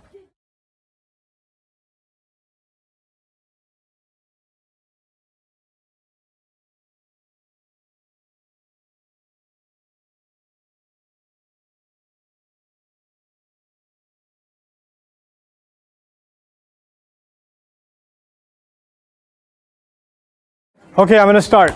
Bismillah wa salatu wa salamu ala rasulillah wa ala alihi wa sahbihi ajma'een. A couple of things that I did mention that I want to include in the story as we move forward. The way this story is being told, there are a lot of small scenes that happened. So there's not one continuous narration. So unlike other story nights, like for example, when I told you the story of Aisha radiallahu anha, it's one long hadith. It's one text. Right? Or when I tell you snippets from the story of Musa alayhi salam, it's one chain of ayat. We stay in one place. But when we want to construct the accounts of Uhud, at least the history part of this session, there's different accounts from different people. And it's just a lot of recollections from different people. We don't have the whole story. We have whatever pieces we have. So we're going to try to piece together as much as we can to visualize what occurred on that eventful day. One of the things that happened as the hypocrites were walking away, when they were, remember I told you in the morning they kind of wanted to demoralize the Muslim army? As they were walking away, an argument broke out within the Muslims. Actually, some of the Muslims, new Muslims, thought, maybe that's not such a bad idea. We should join them too. So a couple of tribes were actually going to walk away, and the problem is, those were Medina tribes. Maybe we should just go back to the city and defend from inside the city, if anything, or work something else out. If that happened, the only people left would have been the Muslims of Makkah, meaning the Prophet and the Muslims of Makkah, which are no more than maybe 100. How much of an army is coming from the other side? 3,000. So that's slaughter, right? That's absolute slaughter. But, so Allah even mentioned that later on. He says, إِذْ هَمَّتْ طَائِفَتَانِ مِنْكُمْ أَن تَفْشَلَا وَاللَّهُ وَلِيُّهُمَا. That two of your tribes were having buckling knees. You were about to give in. And Allah became their guardian. And Allah reinforced them. And actually, so they were thinking about quitting the army, but they decided not to and stay in the army. And Allah talked about that thought process they were going through, where they were thinking about it, but decided to stay and became brave. And even though part of that ayah is criticism, and part of that ayah is praise, that those two tribes pride themselves because they're talked about in the Quran. Like Allah talked about us. That we got weak, but we got strong. وَعَلَى اللَّهِ فَلْيَتَوَكَّلِ الْمُؤْمِنُونَ. Anyhow, I wanted to give you a scene from the other side. Abu Sufyan is their general, Their army, because it's so large, it's 3,000, it was broken up into 3 flanks of 1,000, 1,000, and 1,000. So if the armies marching towards Medina, the middle flank, the middle 1,000, is under the command of Abu Sufyan himself. Remember him? The right flank, to the right of him, that's the flank controlled by Khalid ibn Walid. For short, Khalid. Khalid will become one of the most important individuals in world history and in Muslim history, because eventually he did become Muslim. Right now he's not. Right now he's our biggest problem. That's Khalid. He's got the 1,000 soldiers on the right. And Ikrimah, who was the son of Abu Jahl who was killed in Badr, who wants revenge, he's controlling the flank on the far left. Okay? When the war is going to start, basically what I'm trying to get at is Abu Sufyan's in the middle, and he's got someone to his left. They're on the far end where the squeeze is happening. Okay? But Khalid is trying to figure out a way to get around Ainain to attack. That's what he's going to do, because he's on the far right. So in front of him are the snipers.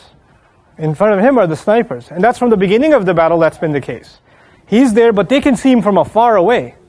Okay? Now, what happens on the other side, meaning the enemy side of the battlefield?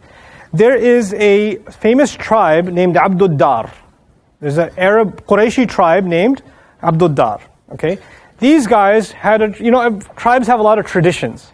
Their tradition was they carry the flag of battle.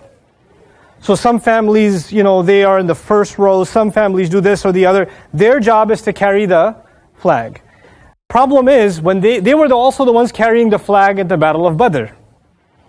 And they were the first ones to run away, along with the flag. Now, if you know anything about the ancient modes of war, when the flag falls or the flag flees, then the army is dispersed. They're demoralized because they have no leadership left. You understand? So the fact that they fled was one of the big reasons Badr was such a disaster for them.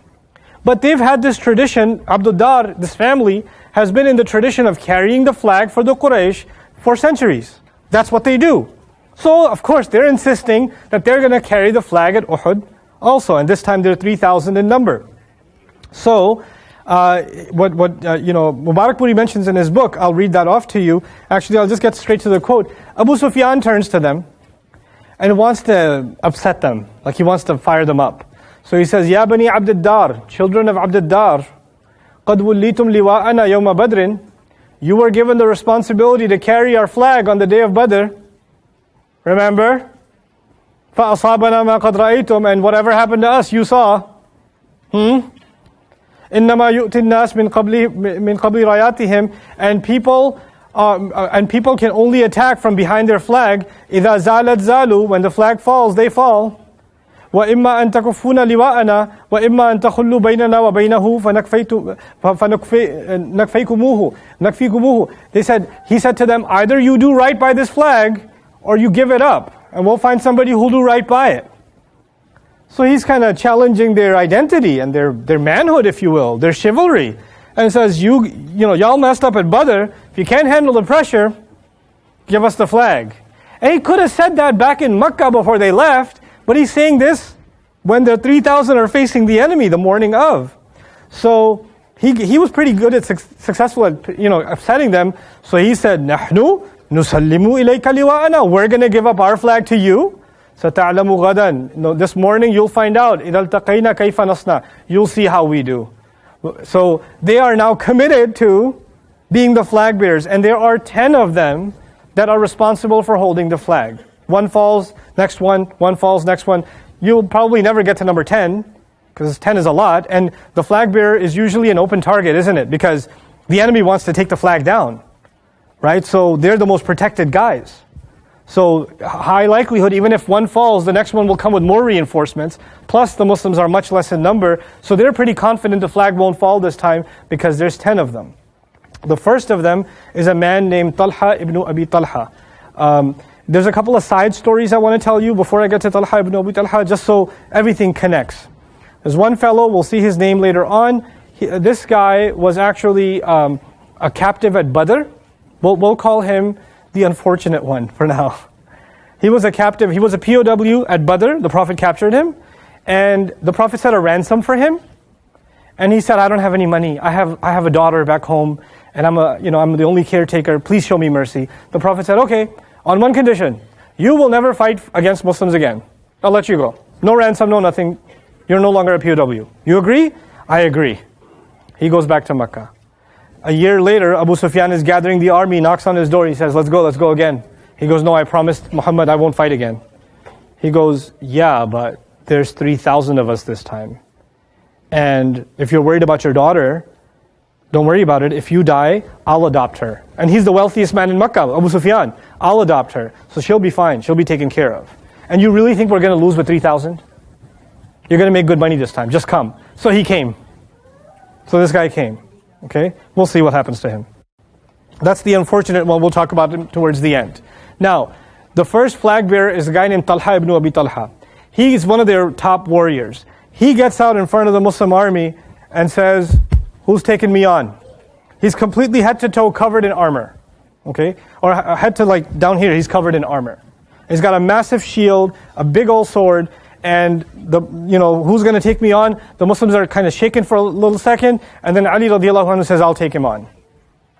And Ali radiallahu anhu comes out at him really quick, and he tries to, and because his weapon was much heavier, the enemy's weapon, Talha's weapon, he struck Ali radiallahu anhu, and Ali radiallahu anhu, his strategy was to shield it with his shield, but while shielding it, strike his legs. So what happened is, as he's shielding it, he struck the leg really hard and chopped off his leg from knee down. Like he lost his leg right there and fell to the ground. And when he fell to the ground, the way they had their clothing, he got exposed. So he's lying on the ground naked, and Ali's about to, what? Kill him. And he says, you're from my tribe. Show me some mercy because we're from the same lineage. In the name of our lineage, please spare me. Now this guy is no longer good for any fight anyway. And so what does Ali do? He doesn't kill him, he walks back. This battle's over. Now what does that do to the army, the army of the Quraysh? It demoralizes them.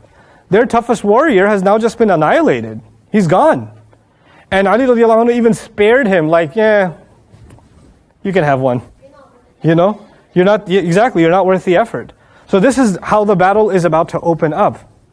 Now, by the way, he was the first flag bearer. So guess what happened to the flag?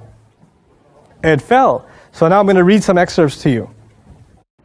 وَكَانَ ذَلِكَ مَنْصَبُهُمْ. Actually, this is what I read to you already. One piece I forgot. I should mention this to you. This is important, actually. Abu Sufyan had this army of 3,000, and he's looking at this tiny number of, 700, and he calls on the Muslims, and he says to the Ansar. Who are the Ansar? The people of what? People of Medina. He says, خَلُّوا بَيْنَنَا وَبَيْنَ إِبْنِ عَمِّنَا فَنَنْصَرِفُ عَنْكُمْ. Listen, leave us and our cousin alone. Let us deal with our cousin. This ain't your problem. We'll leave you alone.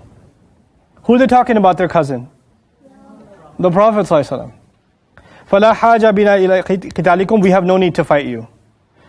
So they start, and I'm not going to quote it, they start saying words back to him that I will not say in this program. Okay, so they said, beep, beep, beep, beep, beep, beep, beep. And there's lots of them. Okay, and when they said these words, I didn't know this vocabulary. I mean, it's Arabic vocabulary, but I've never, it's not in an Islamic book. Ancient Arabic explicatives. It's actually very Islamic at that time. What did the Prophet say about that arrogant walk? It's no good until the battle. The same is true of this. Even foul language in the battlefield, it became okay. It became okay. And they cussed them out badly. And then they had one more guy. This guy's Abu Amir. This is a very interesting fellow. Abu Amir, this guy's story is important to know. He used to live in Medina before the Prophet moved there. And he was considered a very spiritual man. So they called him Ar-Rahib, the monk. They used to call him the monk. And they respected him a lot in Medina. When the Prophet moved there, he didn't like Islam.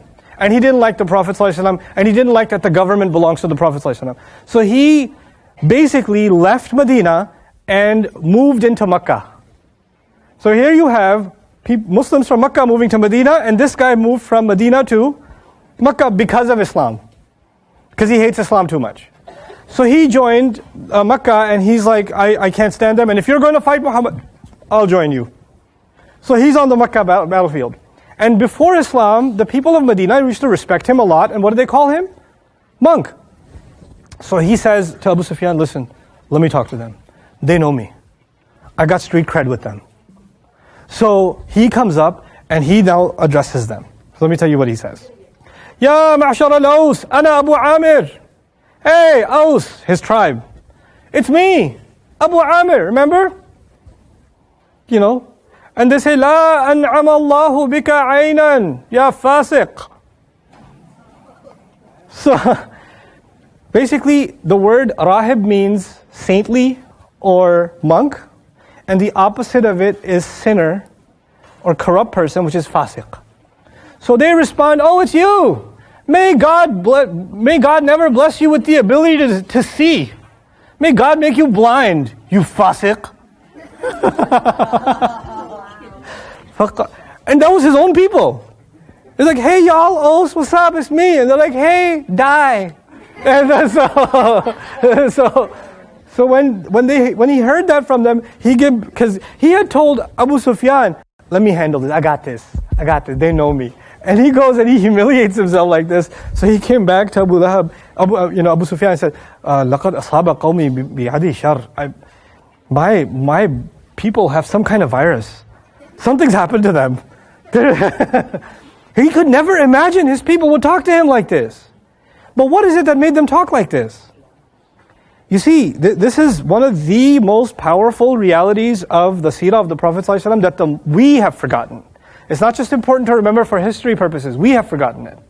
People used to identify themselves with their family, with their tribe, with their culture. They used to identify themselves with these things. This is why people couldn't understand how a slave and an Abyssinian and a Persian and a Roman and someone from Aus and someone from Khazraj who hate each other, Aus and Khazraj hate each other, and someone from Makkah and someone from Banu Hashim and someone from Hudayl, all these different tribes are all equally loyal to this one man, Muhammad sallallahu alaihi wasallam, and they have no tribal affiliations. They have no economic ties. They have nothing tying them together. There's this one phrase that brings them together, La ilaha illallah Muhammadur Rasulullah. That's it. This one sense statement is enough to bond them so much that their blood to him is less valuable than his. And they'll fight to the death to save every breath of his life. How did that happen? They can't understand it. And you know what? This level of loyalty to Islam, this level of loyalty to the Prophet ﷺ, but not just to the Prophet ﷺ, فَأَصْبَحْتُمْ بِنِعْمَتِهِ إِخْوَانًا. Same surah. You became brothers because of the blessing of Islam. You are so loyal to each other that everybody else can't comprehend. How are you this loyal to each other? This part of the statement, how Muslims are incredibly loyal and sincere and true to each other, is a very easy thing to say with a mic on. And it's a very easy thing to hear with sitting in a seat. But look around you. Look at our reality as Muslims. Where is our sincerity and loyalty to each other? And how far above the chain, back then they used to put tribe over religion, yes? And now we put culture over religion. Don't we? If there's something in your culture, Pakistani culture, Bangladeshi culture, Somali culture, Malay culture, Indonesian culture, American culture, doesn't matter. If something's in your culture, and then there's something contradicting it in your religion, which way is the family going to go? Culture. And if somebody brings up, but the religion, hey, we're Muslim, right? Oh yeah, you're more Muslim than us? Don't break up the family. Show respect to your family. Isn't this exactly what they had? And they couldn't understand why Islam can be more powerful than a culture that's been there for thousands of years. How can it be? And today, the crazy thing is, it's not something hard for mushrikun to understand. This has become something hard for who to understand? For Muslims to understand. That's the wild thing about this. But they couldn't fathom it. He figured I'm the same country, so they're going to be, fine with it. The other important thing about the Qurayshi army, before we get to the rest of the battle, is they this time brought women with them. They brought women with them. The reason they brought women with them was, we're not going to run from the battlefield, because then who are we going to leave behind? Women. And women were used for taunting. So, be a man. Show me how much of a man you are. That was kind of their, reverse cheerleading type role. And there's some poetry, that the women used to sing. They were in the back, and Hind was one of those women. But there was about 15 women, according to one source. Al-Haqiq al-Makhtum, 15 women. Others say 12, others say 24. God knows how many. But there were a bunch of women in the back of the army, and they're singing songs, and they're like, in unison, in chorus, they're singing, and they're like, Wayha bani abd ad-dar, wayha hummat al-adbar, darban bi kulli battar. They're like, oh, bani abd ad-dar. The people with the flag, those guys? They're the ones that are going to cover everybody's back. And they're not going to show anybody their back. They're going to protect the back. Darban bi kulli battar. And every one of these people who's never going to have a future generation, they're going to strike every one of them down. They're going to kill every battar. But the word battar occurs in the Quran, in Nashani akahual abtar, same origin, right? Someone who won't have children. Someone whose name won't be continued. Basically, they're saying, we are here to make the Muslims extinct. Bani Abd ad-Dar will make the Muslims extinct. That's what the women are singing. And these soldiers are like, yeah, that's right. And they're moving forward. And as they move forward, then they say, In taqbalu nu'aniq wa nafrishan namariq. They even made intimate poetry like that. They said, if you win, then you're going to get a lot of hugs. And we'll spread out our beds. Wa in tudbiru nufariq. But if you turn your backs, we're going to break up. Firaqun ghayru wamiq. And we ain't getting back together ever again. So they're making these songs to their men, pushing them. And among them, some very, elite of them. Remember I told you that unfortunate person on one side? There's actually a fortunate person on this side too. And I want to tell you about two individuals before the war, two more individuals before we get into the war itself. One such person is Usayrim. Usayrim was a non-Muslim. He lived in Medina. He was a non-Muslim. And he was actually one of the few idol worshippers. So he wasn't Jew or Christian, he was idol worshipper. And he left Medina for some reason, came back the day of Uhud. When he came back to Medina the day of Uhud, the city is empty. Like nobody, because all the fighting capable men are where? They're at the field in Uhud. And he starts asking by name, where's this one? Where's this one? Where's this one? And they're like, they're at Uhud, they're at Uhud, they're at Uhud. And those are all people that used to be different religions. From Aus and Khazraj. But by the time he came back, they're all what? They're all Muslim, and they're all on the same battlefield. He said, this thing is bigger than tribe. This has to be right. He became Muslim without ever having talked to the Prophet. He became Muslim. And he went home, put his shield and sword on, and told his family, if I die, all my money goes to the Prophet. Okay, bye. And he went. And he joined the Muslim army. Another really interesting person is Mukhayriq. Mukhayriq was a Jewish man. He didn't accept Islam. But the Muslims had a treaty with the Jewish tribes in Medina that if Medina is attacked, we will defend together. If Medina is attacked, we will defend together. The Medinan tribes came to him, one of the tribes came to him and said, we'd like to defend it with you. And the Prophet said no. You know why? Because he knew that tribe had been working secretly with Makkah. And if he said yes, they would have joined and they would have started fighting us from the inside. So he said no to them. Mukhayriq was Jewish. He told his people, why are you like this? We made a treaty. We said we're going to honor that treaty. We're going to defend Medina together. You guys should be fighting with us. You guys should be fighting with them. He was the only non-Muslim on the Muslim battlefield. He actually joined the Muslim army and fought alongside us. Mukhayriq. So he was an honorable Jewish fellow, and the Prophet ﷺ actually even praised him and said he's the best of them. Okay. So anyway, so now the Talha ibn Abi Talha battle I told you about, now let's talk about these flag bearers. And I'm going to read this to you because it gets pretty intense. فَحَمَلَ عَلَيْهِ حَمْزَةَ ibn Abi Muttalib فَضَرَبَهُ. The next person who picked up the flag, Hamza leaped towards him. So the Muslims are now focused on anybody who picks up the flag. So they're not going to take on everybody. By the way, the army is made up of Quraysh. It's also made up of slaves that they picked up from other neighboring tribes. So they've got servants in there who aren't totally motivated to fight. They're just kind of there, like the employees at McDonald's or something. Like they're carrying their swords like this. Like, do I have to? They're not interested in revenge or nothing, because they're slaves. Like they're forced to do this, right? So their numbers are kind of, you don't go by number, you have to go by morale, right? So the Muslims know who to go after. So they go after the flag bearer. The first flag bearer, Hamza radiallahu anhu, فَضَرَبَهُ عَلَى عَاتِقِهِ فَضَرْبَ فَبَطَرَتْ يَدُهُ مَعَ كَتِفِهِ. Hamza radiallahu anhu struck his shoulder and took his arm off. Allah, with the arm that was wearing the flag. So the flag falls. Then Abu Sa'ad ibn Abi Talha, another man picks it up, and Sa'ad ibn Abi Waqqas, Sa'ad was one of our Sahaba, one of the warriors. He shot him with an arrow, and the arrow went through his jaw and went through his tongue. That's how explicitly they describe it, and he drops his flag. وَمَاتَ لِحِينِهِ, he died at the moment. Then Abu Sa'id comes out, and 2 strikes, and he's been killed. And then their guy, Musafih ibn Talha, comes out, and he gets killed. And then, how many guys did they have?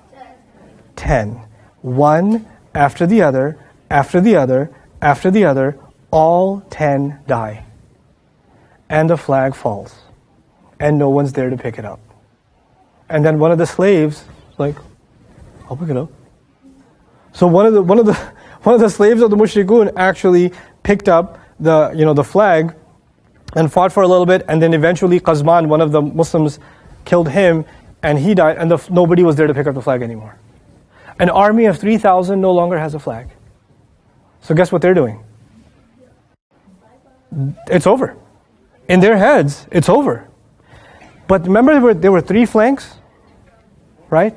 But and while this is maybe 20, 30 minutes, this battle's happening, and in a very short amount of time, the flag has fallen multiple times, multiple deaths have happened, and it seems like the Muslims are winning even with their small number. While this is happening, you need to know a story that happened in these beginning moments. Hamza was one of the most fierce warriors Muslims had, the Prophet's uncle. He was killing enemies left, right, and center. He was just annihilating enemies in every direction he went to.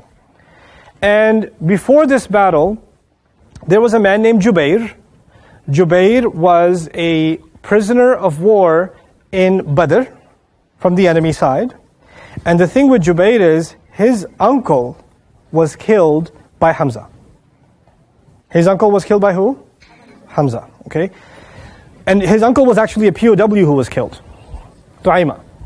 He wants revenge for his uncle. So he tells his slave, he had a slave, and his name was Habashi, okay? And so he told him, you need to kill Hamza for me. Habashi was really good at archery, okay? So he could shoot through a ring. He was that good, okay? And he didn't make, huh? I thought he threw a spear. Yeah, he could shoot, sorry, not archery, spear, you're right. He was very good at the spear, javelin, right? And so he says, I will make you free if you just kill Hamza. You don't have to fight the battle, you don't have to do nothing else, just kill Hamza for me. Hamza is not a kind of man you want to fight. Anybody who fought him was dead. Habashi eventually accepted Islam, many years later. But he was nowhere to be found. He moved to Iraq. And a couple of people went after many years, this from the Tabi'een generation, they went and hunted him down. They found him. And they said, could you tell us what happened? We want to know what happened from your point of view. And he says, I will tell you what I told the Messenger of Allah, sallallahu alaihi wasallam. Okay? So here's what happened. He went into hiding on the battlefield, hiding behind trees, hiding behind rock, hiding behind bushes, looking for Hamza until he found him. When he found Hamza, Hamza is going after one enemy, another enemy, until he struck down one of the enemies, and he knew that his guard is lowered, and he came out of the bush, and from behind him, he threw his javelin as hard as he could. And he found one opening in Hamza's armor, the javelin went through his back and came out of his stomach. So it was sticking out of of Hamza. And then when Hamza realized that he's been stabbed, and it's pierced through his body, he turns around to kill, Habashi. He wants to go after him. And as he turned around, he lost consciousness and he just sat down. And that's how Hamza died. Okay? But Hamza died in the early moments of the battle. And he didn't die because he lost to a warrior. He died because he was attacked from behind. I'll fast forward and come back to this scene. Fast forward many years later, Islam is victorious. This guy, Habashi, he moved to Taif. Okay? He was in hiding in Taif. And Taif did not accept Islam in the beginning. And eventually even Taif gave up. And he said, man, if the Prophet finds me, I'm the one who killed his uncle. Because the thing that hurt the Prophet the most on the day of Badr was what happened with Hamza radiallahu anhu, right? So I'm the man who killed his uncle, he's going to get me. So he was thinking about running away to Syria. Okay? And people told him, listen, don't you know that anybody who accepts Islam, their previous sins are forgiven? The Prophet won't kill you if you accept Islam. He says, that's a good idea. We don't know his real intentions, but we know this conversation happened. So what he does is he cloaks his face, and when thousands of people are coming into Makkah because Islam has conquered, he joined them. And he snuck his way into meeting with the Prophet ﷺ, and people come in one by one and they meet with him. And he came to the Prophet ﷺ and he took his cloak off. And he said to him, are you not Habashi, Wahshi. Are you Wahshi? Wahshi means wild man. Are you Wahshi? And he said, yeah. He said, tell me how my uncle died. The Prophet told him, tell me how my uncle died. And the scene I just described to you, he described it exactly like that to who? To the Prophet ﷺ. And the Prophet ﷺ is sitting there and he's crying and crying and crying. And then he turns to Wahshi and says, your sins are forgiven, but I never want to see your face again. I can't see you. I can't look at you. Now can you imagine a Muslim being told by the Prophet, I don't want to look at you? How hard would that be? So this person was forgiven, but the Prophet couldn't bear in himself to look at the person who killed him. It's not just that he killed him. What happened to Hamza afterwards is very graphic. I know we have kids in the audience, but I warned you guys. Okay? Wait. So what happened with Hamza radiallahu anhu after the battle was over was that his body was mutilated. And Hind actually took out his liver and bit into it and spit it out. And then she cut all of his fingers and toes and cut off his nose. And she made a necklace out of it. She was sick. This is and when the Prophet ﷺ found him, he was like that. That's the state he found him in. And the Prophet ﷺ, you know how merciful he is, how loving and caring he is. When he saw that, in anger, you know what the Prophet ﷺ said? The Prophet ﷺ said, I will do this to 30 of them. Our messenger said that. And then immediately the ayah came. فَإِنْ عَاقَبْتُمْ فَعُوقِبُوا بِمِثْلِ مَا عُوقِبْتُمْ بِهِ. So if you're going to take revenge, take equal amount. And then Rasul ﷺ made dua, may Allah do this, give justice to these people who did this. But anyway, where did this all start? With Wahshi. And when Wahshi threw that javelin, so he told Wahshi, I can't look at you anymore. Now, this is where our faith and mental health intersect. This person is forgiven. But this person is also really depressed. Really depressed. Because who did he cause pain to? The Prophet ﷺ. And of course, when you accept Islam, your previous sins don't hold against you. So he's got a clean slate as far as Allah is concerned. But he couldn't handle the fact that he caused the Prophet pain. So he moved far away. He moved to Iraq. And from what narrations can tell us, he had a drinking problem. He used to drink most of his day. That's what he used to do. And eventually when these people came to him and talked to him, he said, he heard about a man, because this is much after the Prophet had passed away, he heard about a man who's claiming to be a prophet. Musaylama al-Kadhab. Musaylama was claiming to be a prophet. So he says, I'm going to make up for what I did. I'm going to kill this false prophet. So he took the same spear that he killed Hamza with, and he hunted down Musaylama and actually killed him. Oh my God. Yep. And that's the side story of Wahshi and what happened with him. But this didn't happen later on in the battle. This actually happened earlier in the battle. The mutilation happened later. But Hamza has been killed early on in the battle. But anyway, once the flag falls, what is the army doing? What's the enemy's army doing? They're retreating. They're running as fast as they can. Now, I want to tell you what happened with Abu Dujana. Remember Abu Dujana? Turban of what? Turban of death. Turban of death. The Prophet had said before the march began, before the campaign began, who will take my sword? Remember that? And the first one who said, I'll take it, was Zubayr. But he didn't give it to Zubayr. Who did he give it to? Abu Dujana. Now Zubayr is speaking. وَجَدْتُ فِي نَفْسِي حِينَ سَأَلْتُ رَسُولَ اللَّهِ صَلَّى اللَّهُ عَلَيْهِ وَسَلَّمَ السَّيْفَ فَمَنَعَنِيهِ وَأَعْطَاهُ أَبَا دُجَانَ. I felt something bad in my heart when the Prophet ﷺ when I asked the Prophet to give me his sword, but he didn't give it to me and he gave it to Abu Dujana. وَقُلْتُ أَيْ فِي نَفْسِي, and I said to myself at the time, أَنَا إِبْنُ صَفِيَّةَ عَمَّتِهِ, I'm the son of his aunt, Safiya. وَمِن Quraysh, and I'm from Quraysh. وَقَدْ قُمْتُ إِلَيْهِ, and I got up and I said it first. فَسَأَلْتُهُ إِيَّاهُ, and I asked for it. قَبْلَهُ, and I asked first. فَآتَاهُ إِيَّاهُ, and he gave it to him. وَتَرَكَنِي, and he left me. وَاللَّهِ, I swear to God, لَأَنظُرَنَّ مَا يَصْنَعُ, I want to see what he's going to do with that sword. Why did he get it? I didn't get it. Oh yeah, he's so much better? I'm going to follow him. So he followed him. فَاتَّبَعْتُهُ, so I followed him. فَأَخْرَجَ عُصَابَ لَهُ حَمْرَاء, so I saw him taking out his red turban. فَعَصَبَ بِهَا رَأْسَهُ, he wrapped it around his head. And the Ansar said, Abu Dujana, أخرج أبو دجانة عصابة الموت.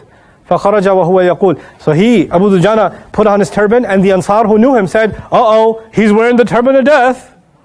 And then he came out and he made a poem. Abu Dujana made like a little ode that he sang. أَنَا الَّذِي عَاهَدَنِي خَلِيلِي, I'm the one who made a promise to my beloved, my friend. وَنَحْنُ بِالسَّفَحِ لَدَى النَّخِيلِ, and we are going to be in a bloodbath right by the palm trees. وَأَنْ لَا أَقُومَ الدَّهْرِ فِي الْكُيُولِ, and I'm not going to spend any time in the back of the army. Where am I going to be? Front lines. أَضْرِبُ بِسَيْفِ اللَّهِ وَالرَّسُولِ, and I will strike with the sword of God and His Messenger. So he comes out and he says, it's on. And Zubayr is following him. فَجَعَلَ لَا يُلْقِي أَحَدًا إِلَّا قَتَلَهُ. This is what Zubayr says. Zubayr's a warrior in his own right, but he's keeping an eye. How's he? Wow, he's got a good score. And he's fighting. Wow, he got another one. He says he didn't meet anyone in battle except that he killed him. وَكَانَ فِي الْمُشْرِكِينَ رَجُلٌ لَا يَدْعُ لَنَا جَرِيحًا إِلَّا ذَفَّفَ عَلَيْهِ. There was one of the warriors on the enemy side, Zubayr says, that every one of us that tried to harm him, we couldn't even touch him. He was too good for us. And he was striking many of us down. فَجَعَلَ كُلُّ وَاحِدٍ مِّنْهُمْ يَدْنُ مِنْ صَاحِبِهِ, and every one of them would fall over the other. فَدَعَوْتُ اللَّهَ أَنْ يَجْمَعَ بَيْنَهُمَا. So I made dua to Allah, Ya Allah, have that guy fight Abu Dujana. Because that guy's too good for everybody. Ya Allah, have them meet. فَاخْتَلَ, so he says, فَالْتَقَيَا, so they did meet in battle. فَاخْتَلَفَا ضَرْبَتَيْن, they exchanged two blows against each other. فَضَرَبَ الْمُشْرِكْ أَبَا دُجَانَ فَاتَّقَاهُ, and then Abu Dujana struck him and he tried to protect himself. بِدَرْقَتِهِ, so he protected himself with a shield. فَعَضَتْ بِسَيْفِهِ فَضَرَبَهُ أَبُو دُجَانَ فَقَتَلَهُ, and he got him in the open side and killed him. So Abu Dujana went undefeated in battle and kept on his spree. On the other side is Hamza's killer. I told you his narration, so I won't read the Arabic of that. Meanwhile, while this fight is happening on the field side, the narrow side, what's Khalid ibn Walid trying to do? Trying to go around? Watch this. وكانت للفصيلة التي عينها الرسول صلى الله عليه وسلم على جبل الرماة يد بيضاء في إدارة دفة القتال لصالح الجيش الإسلامي. Actually, I'll skip the Arabic. I'll tell you straight what happened. 3 waves of cavalry came to get through the other side. And all 3 waves got shot down by arrows. Khalid ibn Walid could not get through. It was impenetrable because of who? The archers were too good, and they were defending the position relentlessly, and there was no way for him to keep spending more and more of his cavalry to get through the other side. It was defenseless. And now a retreat has broken up. Now look at the words of the retreat. Abdullah ibn Zubayr says, when he saw the retreat, Wallahi laqad ra'aytani anzur ila khadam suqi Hind bin Atba. He says, I saw the back of the heel of Hind running backwards, running away. Hind is a woman. Where were the women? Front of the battlefield, end of the battlefield. And if they're running back, look, if the women were in the back, right? If the women were in the back and the men were in the front, then when they turn around, who should you see first? The men, and then the women. And Abdullah bin Zubayr says, who did I see? I see women's heels running. Hind, one of the leading women. I see her. By the way, speaking of Hind, when the fight was still going on, Abu Dujana saw one person striking a lot of Muslims with a lot of fury. So he decided to go take care of that problem. So he grabbed this guy by the neck, turned him around, and the cloak fell off. It was Hind. It was a woman. And she started crying. She did what's in Arabic called walwalat. It's an Arab cry. I don't know how to do it. Okay? So he said, I'm not going to kill a woman with the Prophet's sword. let her go. He let her go. She was almost killed. She was actually almost killed. And then she's, of course, when they ran off. He says, some Sahabi says, I saw her heel as they were running away. He says, وَصَوَاحِبُهَا مُشَمِّرَاتْ هَوَارِبْ. They're holding up their dresses, running back, heading up the hill. مَا دُونَ أَخَذَهُنَّ قَلِيلٌ وَلَا كَثِيرٌ. No few, no less, doesn't matter. They're not looking back. They're running back as far as they can. يَرْفَعْنَ سُوقَهُنَّ قَدْ بَدَتْ خَلَاخِيلَهُنَّ. He says they're trying to hold up their dresses, and their heels and their legs and their calves are showing as they're running. وَتَبِعَ الْمُسْلِمُونَ الْمُشْرِكِينَ. And the Muslims are still running after the men, but it seems the men were running faster than the women. Because they're ahead and the women are the last ones in the back, which looks like the battle is over. It looks like it's over. And then some time went by. The retreat has happened, let's just say 30, 40 minutes have gone by. Right? And nobody's turned back. The Prophet ﷺ, in the meantime, I need you to know where he is. What's the number one target for the Quraysh? The Prophet ﷺ. So he has to remain in the most secure position. What's that secure position? Deep inside the mountain crevice. The Uhud opening. He has to be right there, where he's fortified from behind. That's where the Prophet is. But it's also a strategic position because he can see the entire battlefield from there. He's the commanding officer. He can see the battle happening here. He can see the archers thwarting the effort of the cavalry. He could see all of it from that one position. And because we were so few in number, he only actually had 9 people around him. He didn't have, the army's busy. He's only got 9 people around him because nobody can get here. Nobody can get here because this is blocked off and that's where the army is. So he's completely secure, so he's only got 9 people around him at this time, okay? So the army flees, the Qurayshi army flees, and they flee really, really fast. Now, it's been some time and the Muslim army starts picking up swords, arrows, spears, shields, taking off armor from the dead soldiers or whatever, and they're collecting the spoils of war. They're collecting that. The archers, 50 of them on top, are looking down at the Muslims collecting armor. And they're like, we want to collect too. The rule was, if you kill someone in battle, then their armor is yours. Okay, if you one-on-one killed someone, and did the archers kill someone? Probably yes.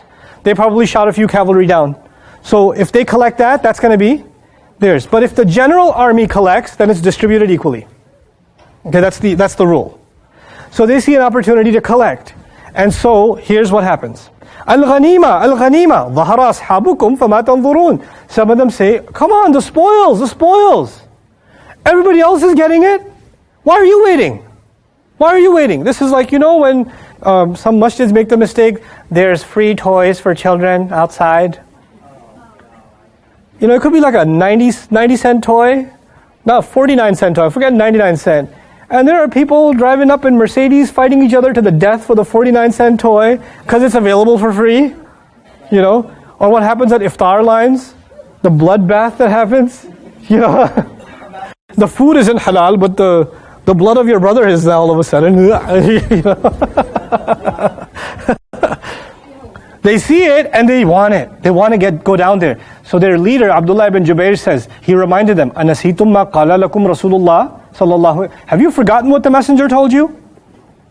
ولكن الأغلبية الساحقة لم تلقي لهذا التذكير بالا وقالت والله لنأتين الناس فلنصيبن من الغنيمة. He said the majority, 40 out of 50, started one by one trickling down and said, no, we swear to God, people are coming down now. It's over with. So we're gonna get it. We're not gonna miss out on this. We put our work in. ثم غادر 40 رجلا. 40 of them left.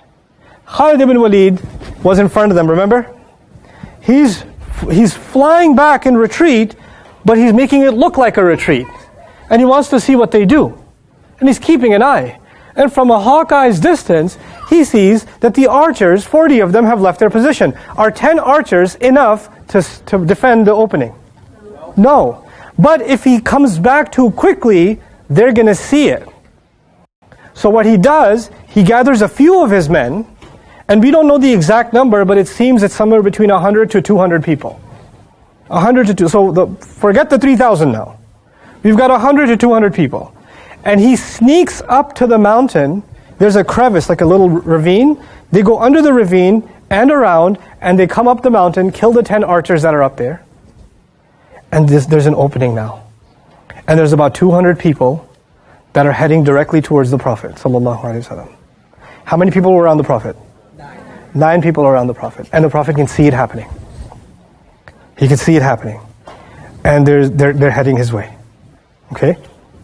Now, I want to give you one name. I mess up some of these names. I don't want to mess this one up. Yep, I guessed it right. I want to tell you about one guy. The first guy the Prophet fought. The first person the Prophet physically fought. There was a man in Mecca. If you know, when the Prophet ﷺ used to pray at the Kaaba, somebody used to take dead animal intestines and throw them on top of him. Just to mess with him. Or dead animal carcasses and throw them on top of him. And used to curse him out all the time. And he used to tell him, one day I'm going to kill you. And then he used to say, I have a horse. I feed him barley every day. And I'm making him real fat. Because I'm going to ride that horse the day I kill you. He used to say that to the Prophet ﷺ. And the only time the Prophet would respond in a mean way was to this person. He would say, Bal ana aqtuluka. No, I'm going to be the one killing you. Calmly, the Prophet used to say to him, I'm going to be the one killing you. Now, 9 people are surrounding the Prophet ﷺ. Umayyah ibn Khalf is the first one to break through the ranks with his horse. And he sees the Prophet ﷺ. And from a distance, and by the way, the Prophet is too far to be recognized. But because the Prophet ﷺ sees that they're coming from this side, they don't know where the Prophet is. They're going to go where the action is. And they're going to attack the Muslims who are unaware now. Also, the Muslims, to collect the armor, they took their armor off and their weapons off because they're in the middle of what? Collection. So they're sitting ducks. So the Prophet ﷺ could have just watched this whole thing happen and not say a word. Because if he speaks up, what's going to happen? He's giving away his coordinates. He's giving away his position. He says, Ilayya ya ma'shar al-muslimin. To me, Muslims, look towards me. Because if they look towards him, what are they going to see? They're going to see the enemy. He called the Muslims out to turn back towards him. But in doing so, the first who heard him was who? The enemy. And this guy, Umayyah bin Khalf, redirects his horse, pointing it straight at the Prophet ﷺ. And the 9 Sahaba that were surrounding the Prophet made a shield around the Prophet to protect him. And the Prophet said, no, he's mine. Move away. So they all moved away, and the Prophet took one of the spears of one of those people, and he's coming with a sword. Now the reason, when a horse rider is coming at you with a sword, a normal person swings a sword, they've got the momentum and speed of their arm. But if a sword is swung from a horse, it's just like you getting punched from a driving car. You see what I'm saying? The momentum and the force with which it's going to hit you is much more. It's lethal. So who's at an advantage? The horse. And you can't outrun a horse. You can't outrun a horse. And the Prophet ﷺ stands his ground. He takes a swing at the Prophet ﷺ. The Prophet is able to not only divert his attack, but he's able to stab him. And he was wearing armor. It went through his armor, the spear, and got stuck in the armor and went a little bit inside his neck, but not all the way. So he's bleeding, he's hurt, but he's not dead, and the spear's still hanging off of him when he runs away. And he ran back to camp. This one ran back to camp. And he said, fix me. And they checked the wound. It's not a deep wound. They're like, you're not going to die from this. He goes, no, he promised me. He's going to kill me. Today, even if he spit on me, I'm going to die. I'm going to die. And guess what? He never made it back. He died. And many years later, another Sahabi was traveling in the desert, where the place where this guy was buried. And he says, I saw in the middle of the night, there was a fire. And I went near it, and I saw Umayyah bin Khalf coming out of the fire, begging for water. And somebody pushing him back down, don't give him anything. This is the one the messenger killed. The most unfortunate human being in history, the only one the Prophet ever killed. This one. So that's Umayyah bin Khalf. But now the position's given away, isn't it? And how many guards does the Prophet have? 9. 9 is not against 100 or 200 is impossible. So they have to find defense now. So the Prophet ﷺ starts heading up the mountain. He's heading up the mountain. 2 things are happening at the same time. I need you to know that 2 things are happening at the same time. The Muslims who are collecting the spoils are now being attacked from behind. And a group from among Khalid's regiment is coming after the Prophet ﷺ. They don't know what's happening on either side. Nobody knows what's happening on either side. At this point, you need to know yet another individual whose name is Mus'ab ibn Umair. Mus'ab was a companion of the Prophet from Mecca. He was a very handsome young man. He used to be very wealthy, and he gave up all of his wealth for Islam. His mother disowned him, and he moved to Medina. He lived a very poor life and got married to a very poor woman. And he used to teach Quran in Medina before the Prophet got there. He's considered the ambassador of the Prophet ﷺ. Many people became Muslim because of Mus'ab even before the Prophet moved there. He was on the battlefield. He was our flag bearer. Mus'ab was our flag bearer. And the Prophet ﷺ had given him his own cloak as an honor. And it is said that Mus'ab used to look kind of like the Prophet. He resembled the Prophet ﷺ. Mus'ab is wearing the flag, he's wearing the Prophet's cloak, and he kind of looks like the Prophet ﷺ. They come after him, because you go after the flag, right? So they come after him. And they cut off one of his arms from here on. So his only elbow left. So he grabs the flag in the other arm, other swordsmen come, chop off his other arm, and he's holding the flag with stubs. And he got shot down and chopped down. And he's killed and he falls on his face. And the Muslim flag is down. And his face is on the ground, and other people who see him, what do they think? The Prophet's dead. We killed Muhammad! What was their mission? To kill Muhammad. Half this group who's fighting on this side of the field thinks the Prophet is dead. They think mission over, they're leaving. The other group actually knows that the Prophet is here. They're coming after the Prophet ﷺ. Now Muslims have heard that the Prophet's been killed. And so many Muslims are just, what's the point now? One Sahabi went by and he saw a bunch of warriors sitting on the ground. What are you doing? They said, haven't you heard? He was killed. He said, so then what do you have left to live for? Fight. Die like your Prophet died. Die like your Prophet died.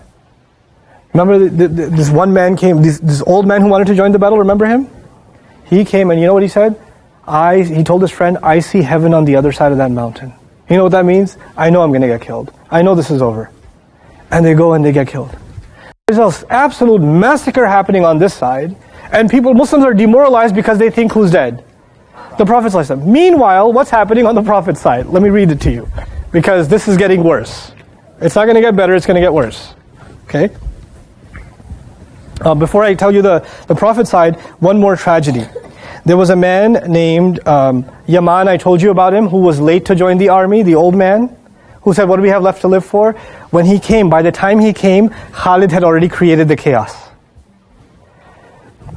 And unfortunately, he joined the battle looking like he's from the side of Khalid. And back then, they didn't have uniforms. He got killed by Muslim weapons. Friendly fire, what's called. And his son, Hudhayfa, saw it happen. And he said, Ya ibadallah, Abi, slaves of Allah, this is my father. No, it's a mistake. It's a mistake. And they couldn't help it. It was too late. And he died. And after, fast forwarding, after the battle was over, the son, Hudhayfa, was given blood money. Because the Muslims are responsible for that death. So he was given 100 camels, which is a massive amount of wealth. And he gave all of those camels away in charity. Every one of them. He forgave all the Muslims who had committed that mistake. Okay. So, now, let's see what happens on the Prophet's side. لم يبقى مع النبي في بعض تلك الأيام التي يقاتل فيهن غير طلحة بن عبيد الله وسعد بن أبي وقاص وكانت أحرج ساعة بالنسبة إلى حياة رسول الله صلى الله عليه وسلم. Only 9 people were left. 7 of them were Ansar. 7 of them were Ansar. 2 of them were from Makkah. They're the Muhajirin. Okay. Now, here are the injuries that the Prophet received. The Prophet صلى الله عليه وسلم received 3 injuries. Okay. Next to the Prophet is one of the best archers the Muslims have. Sa'ad ibn Abi Waqqas, okay? His brother is Utbah ibn Abi Waqqas. Okay? Utbah is on the enemy side, trying to kill the Prophet. Sa'ad is on the Prophet's side, trying to protect the Prophet. Utbah shot an arrow to the Prophet ﷺ. And the arrow went through the Prophet's helmet, and it went through his cheekbone, and it knocked out one of his molar teeth, the bottom teeth, and got stuck in his mouth. Here. The Prophet ﷺ had an arrow inside him over here. From the other side, Utbah hit him with a rock. And the rock hit him on the side over here and injured his face over here. Then there was another horse rider who came and quickly tried to strike the Prophet ﷺ with his sword while they're trying to get up to the mountain. Because this is the time to retreat and regroup, because there's only 9 of them. So the few that came to attack, one of them was a horseman, Talha, who was a great warrior from Mecca. He was the bodyguard of the Prophet ﷺ, if you will, at the time. The guy is coming on the horse with a sword for the Prophet's head. He's coming for the Prophet's head. And Talha deflects the strike with his shield. But the shield isn't strong enough to take away the entire blow. It gets through anyway, but not with as much force. And by the time it hit the Prophet's helmet, the metal of the helmet dented into his face on the other side. So the Prophet ﷺ was bleeding from both sides of his mouth, and he was stabbed from both sides of his mouth with head injuries, 3 head injuries. Okay, and the blood wouldn't stop coming out of his mouth.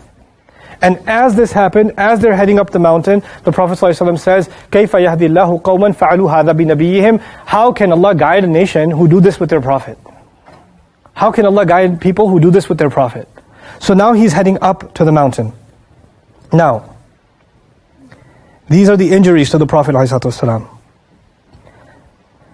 As they're heading up, these, the 2 of them are from Makkah, 7 of them are from Medina. The 7 who are from Medina know Uhud like the back of their hand. So they know a place they can hide. There's an opening, like if you go up a certain path in the range of mountains. Uhud is not one mountain, it's a range of mountains. If you go up a certain path, you're going to find you can't even call it a cave. You ever see those kind of crevices where you can squeeze in one body at a time? Right? It's like that. And they tell the Prophet, let's go in there. Let's head towards there. But while they're heading towards there, they haven't even made it yet, the enemy's getting closer and closer, and more of them. They keep coming. So the Prophet says, we have to throw them off our trail. So he tells these 7 who know the mountain well, which one of you will throw them off so we can make our way, and I will meet you in Jannah. Basically, he knows anybody he sends back to redirect the enemy is going to get what? Is going to get killed. So one of them goes, redirects the enemy, gets killed. One of them goes, redirects the enemy, gets killed. One by one, all 7 of the ones who knew their way around the mountain are gone. The only 2 left are Sa'ad and Talha. Now Sa'ad is an archer, but doesn't do sword work. He's an archer purely. Talha is an archer, and he's a swordsman. Okay? So now the Prophet is in this crevice, and people are still coming up. And Sa'ad is shooting arrows, as much as he can, and he's taking out as many enemies as he can, but one came too close up. And the Prophet ﷺ sent Talha down to strike him. So Talha is fighting him down there one-on-one with this one warrior, and as he kills him, as he falls, he takes a swing and takes a few fingers of Talha off. So Talha is also injured now, radiallahu anhu. And the Prophet ﷺ is up there with Sa'ad. And Sa'ad is running out of arrows. He's running out, because you can only have so many arrows. So the Prophet comes out of the crevice, and he's collecting arrows from everywhere, and he's handing them over to Sa'ad, and he's saying, Fidaka abi wa ummi. These are words only Sa'ad got, nobody else got. When companions used to meet with the Prophet, they used to say, may my mother and my father be sacrificed for you. Which is not that I want to sacrifice my mother and father, it means my mom and dad you are dearer to me than my mother and my father. And the only companion that the Prophet ever said that to was Sa'ad when he was shooting those arrows. So the Prophet would collect those arrows and give them and say, Fidaka abi wa ummi ya Sa'ad. And he would keep shooting and keep shooting and keep shooting. So they're defending this position. The Prophet is injured. He still hasn't stopped bleeding. The arrows are still stuck in his face. And finally, when some companions see action up there, Qatada sees it. Qatada is one of the companions of the Prophet ﷺ. He sees it. And he calls out so loud, he's alive! Which was a bad idea. Because so much of the enemy left. Why did they leave? Because they think he's dead. And if you say he's alive, it's not just the Muslims that are going to run towards him, it's going to be the enemy also. But the moment he says he's alive, Abu Bakr is running towards the Prophet, Umar is running towards the Prophet. Whoever's alive is running towards the Prophet now. There's a race going on. And Abu Bakr says, I was running up the mountain towards my messenger, and somebody buzzed by me, as if I wasn't even walking. And that was Qatada. And Qatada, the Prophet had given him, ﷺ, one of the bows, because the Prophet was collecting, right? So now there's more and more people gathered around the Prophet ﷺ. And so the Prophet gave him one of the bows that he found. And he kept shooting his bow and shooting until the bow wouldn't shoot anymore. The bow broke. And there's still more enemies coming. So he says, I decided to stand in front of the Prophet ﷺ looking for arrows so I can block them with my body. And he's blocking arrows coming towards the Prophet ﷺ with his body. And one of those arrows, he says, was too quick for my hands. The only thing I could do is put my face in its way. So he put his face in its way. And it went through his eye. And when it went through his eye, the Prophet ﷺ right then made dua, Ya Allah, heal his eye and make it the best eye. And immediately he took the arrow out and the eye was uninjured. And he says, I've never lost any vision in that eye. That was the stronger of my two eyes for the rest of my life. So now, this horrifying attack, the onslaught is continuing. The Quraysh keep on coming, but eventually the Muslims are able to fortify and get themselves to a secure place. And they can't find them. And because for the majority of the Quraysh, the rumor was that the Prophet has been killed, remember? Because of Musab, majority of them have left. Now, Abu Sufyan left because he was in the middle flank. But Khalid is the one pursuing the Prophet ﷺ. By the way, Khalid was in his 20s when he did this. Mid-20s. When he pulled this off, And by the way, he more than made up for this in his life. But our messenger, just think about this. Our messenger, ﷺ, was almost killed that day. He bled that day. And the rumor that he's been killed spread that day. And he was surrounded by no more than 2 people at one point. One of them who doesn't even have fingers left. That's what happened to our messenger, ﷺ. And Allah guarantees victory. And then some other interesting narrations happened. Some Sahaba saw the Prophet ﷺ and they saw outside that at one point, before the Sahaba could reach him, there were enemies coming and there were 2 men in white that were fighting as security guards for the Prophet, and they were killing anybody who gets in their way, and they never saw those 2 men again. And no stains would come on them. Guess who they were? Angels came. But the question arises, if the angels are there, how come he got hit on the face? How come he got stabbed through the mouth? How come he got hit with a rock? How come he got struck with a sword? Why didn't Allah protect him with the angels throughout? Right? Isn't that a valid question? That's an important question. Allah Azza wa Jal wanted our Prophet ﷺ to be injured, because there's something we had to learn from it. We had to experience this. All of this mess, where does it start? Everything was going great. The 3,000 were running for their lives. We were watching the heels of the women. When did this mess start? When we thought we won. When we thought we won, and now when you think you win, you start arguing with each other. You lose focus. It's actually really easy to be... Let me tell you something about human nature. In human nature, it's really easy to focus when there's an emergency. Okay? There's an exam tomorrow. You've got an exam tomorrow. Guess what? You're going to focus. There's not an exam for 3 more months. Guess what? You ain't going to do no focus. When there is an emergency, minds are solidified. When there's a relaxation, then we become lax. We become lax. By the way, Allah will teach us what I can't just tell you what we learn from this story. That's going to be Allah Azza wa Jal Himself. But I'm going to keep moving forward with what happened with the story. Okay. So now, Abu Sufyan gets called. Hey, by the way, we won. Come back. But most of his people have left too. So he and a few come back. Now they're at the foot of the mountain. The Prophet ﷺ is in hiding up where on top. Umar is with him, Abu Bakr is with him, everybody's with him. Abu Sufyan is at the bottom. He's their general, right? The enemy general. He comes back and he says, "Is Muhammad alive? Hayyun Muhammad? Is Muhammad alive?" And Umar radiallahu anhu says, "Yeah, he is. What you going to do about it?" But the Prophet told him, "Don't answer." And he says, "Is the son of Abu Quhafa alive?" Which means Abu Bakr. "Is Abu Bakr alive?" The Prophet says, "Don't answer." Then he says, "Is the son of Khattab alive?" Who's the son of Khattab? Umar, the son of Khattab. Don't answer. Even the enemy of Islam knew that first in command is Muhammad. His second in command is Abu Bakr, and his third in command is Umar bin al-Khattab. That's why he asked in that order. Yeah? So he asks in that order, and then he says, we killed all of them. قَتَلْنَاهُمْ جَمِيعًا. We killed all of them. And then Umar couldn't hold it. كَذَبْتَ يَا عَدُوَ اللَّهِ. No, you didn't. That's a lie, you enemy of God. So he calls him out. And then he says, today is for us. You had the day of Badr and today is for us.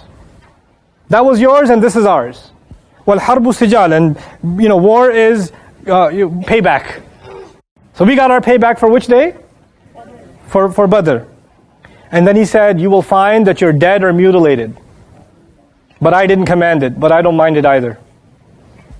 I didn't tell them to do this, but I don't have a problem with it either. Okay? And then he says, and the Prophet's like, and they want to respond. The Prophet's still holding them back. And he says, U'lu Hubal. U'lu means, the glory be to our God Hubal, which is one of their idols. That's what Abu Sufyan says.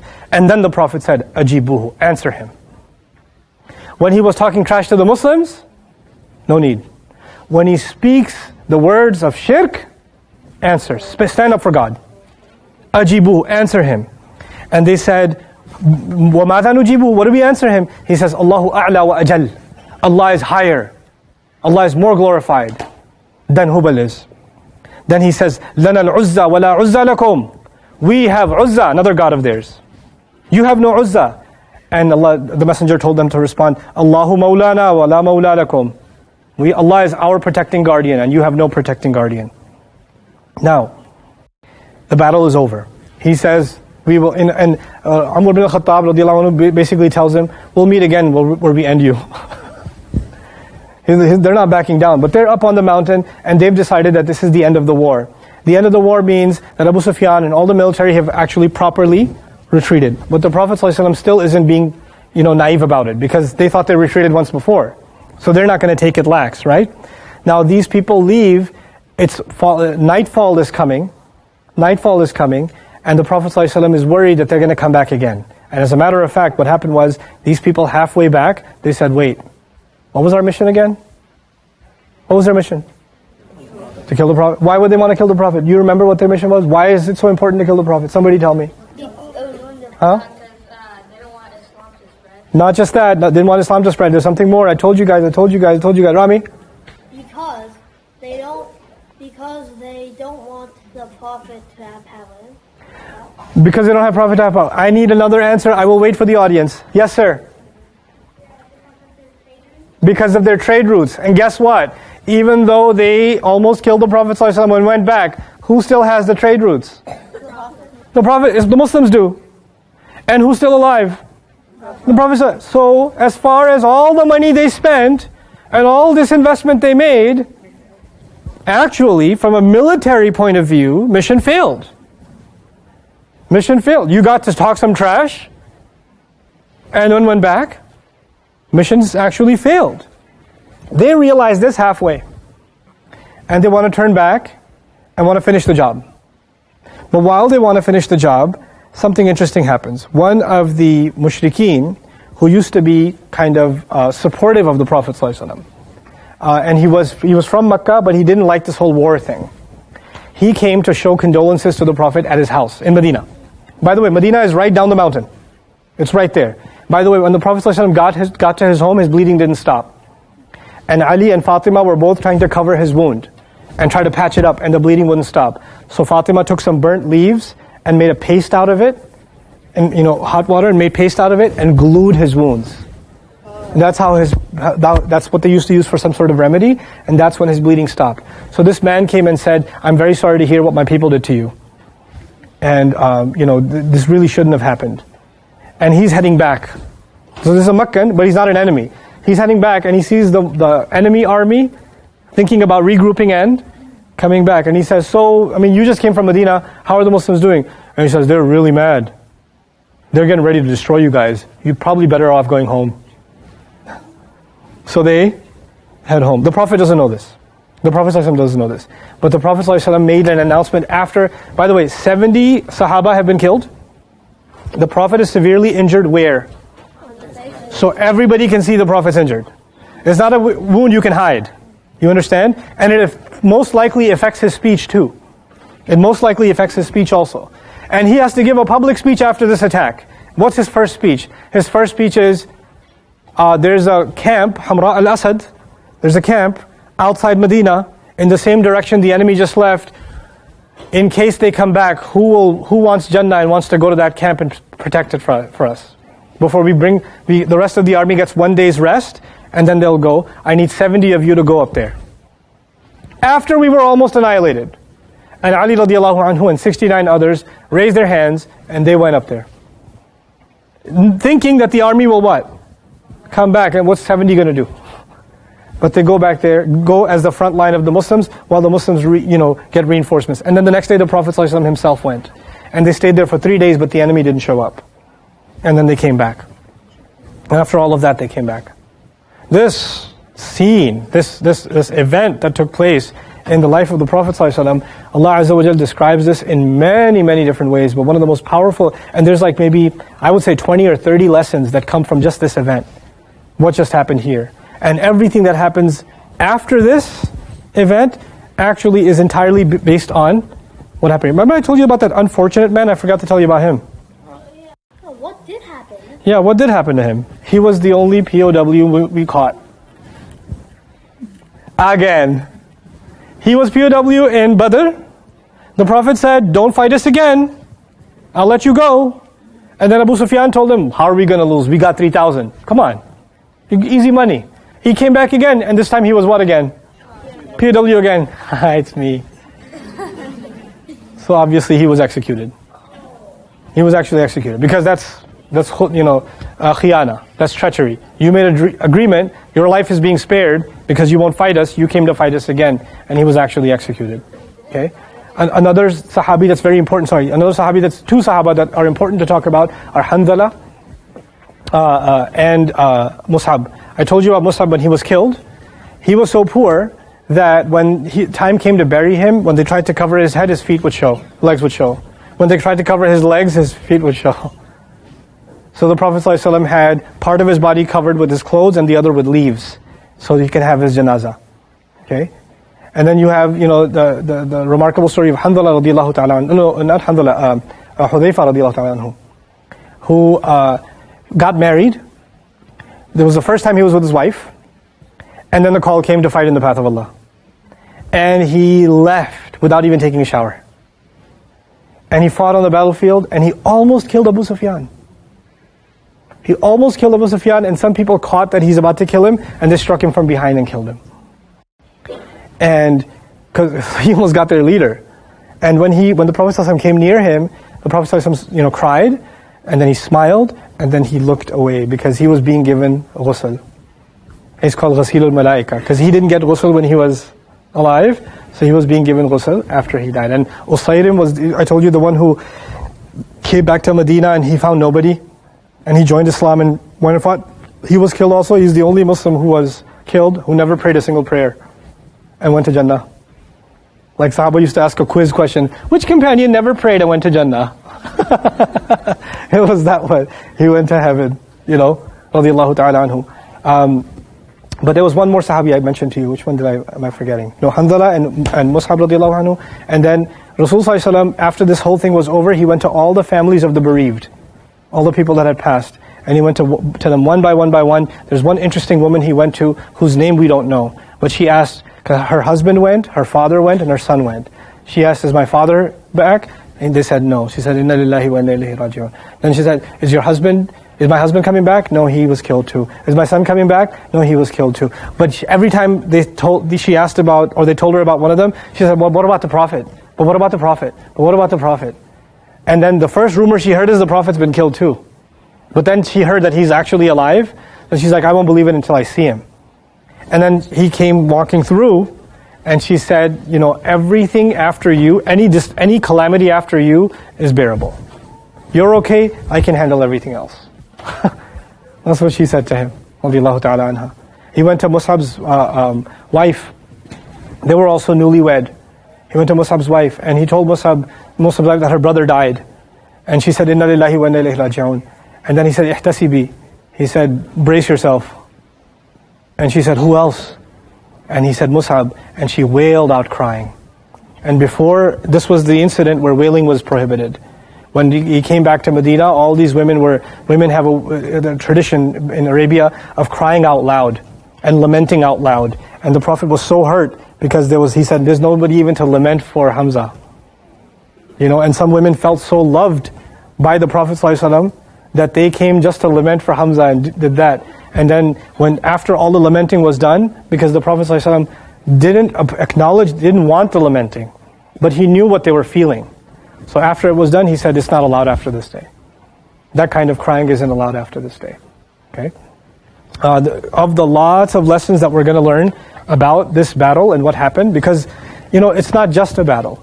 It's something that Allah wanted to make a part of timeless guidance. I wanted to give you the scenery and the events that took place, a walkthrough of so much of what happened, because the purpose of that wasn't the story, the purpose of that was the ayat of the Quran.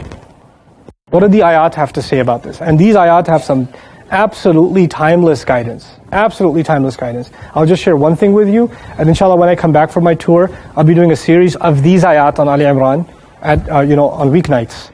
Some weeknights, so inshallah maybe you can join those and hear about them. But the one lesson I do want to share with you before I let you go is حَتَّى إِذَا فَشِلْتُمْ وَتَنَازَعْتُمْ فِي الْأَمْرِ وَعَصَيْتُمْ مِنْ بَعْدِ مَا أَرَاكُمْ مَا تُحِبُّونَ. You were annihilating the enemy by Allah's permission until you became loose.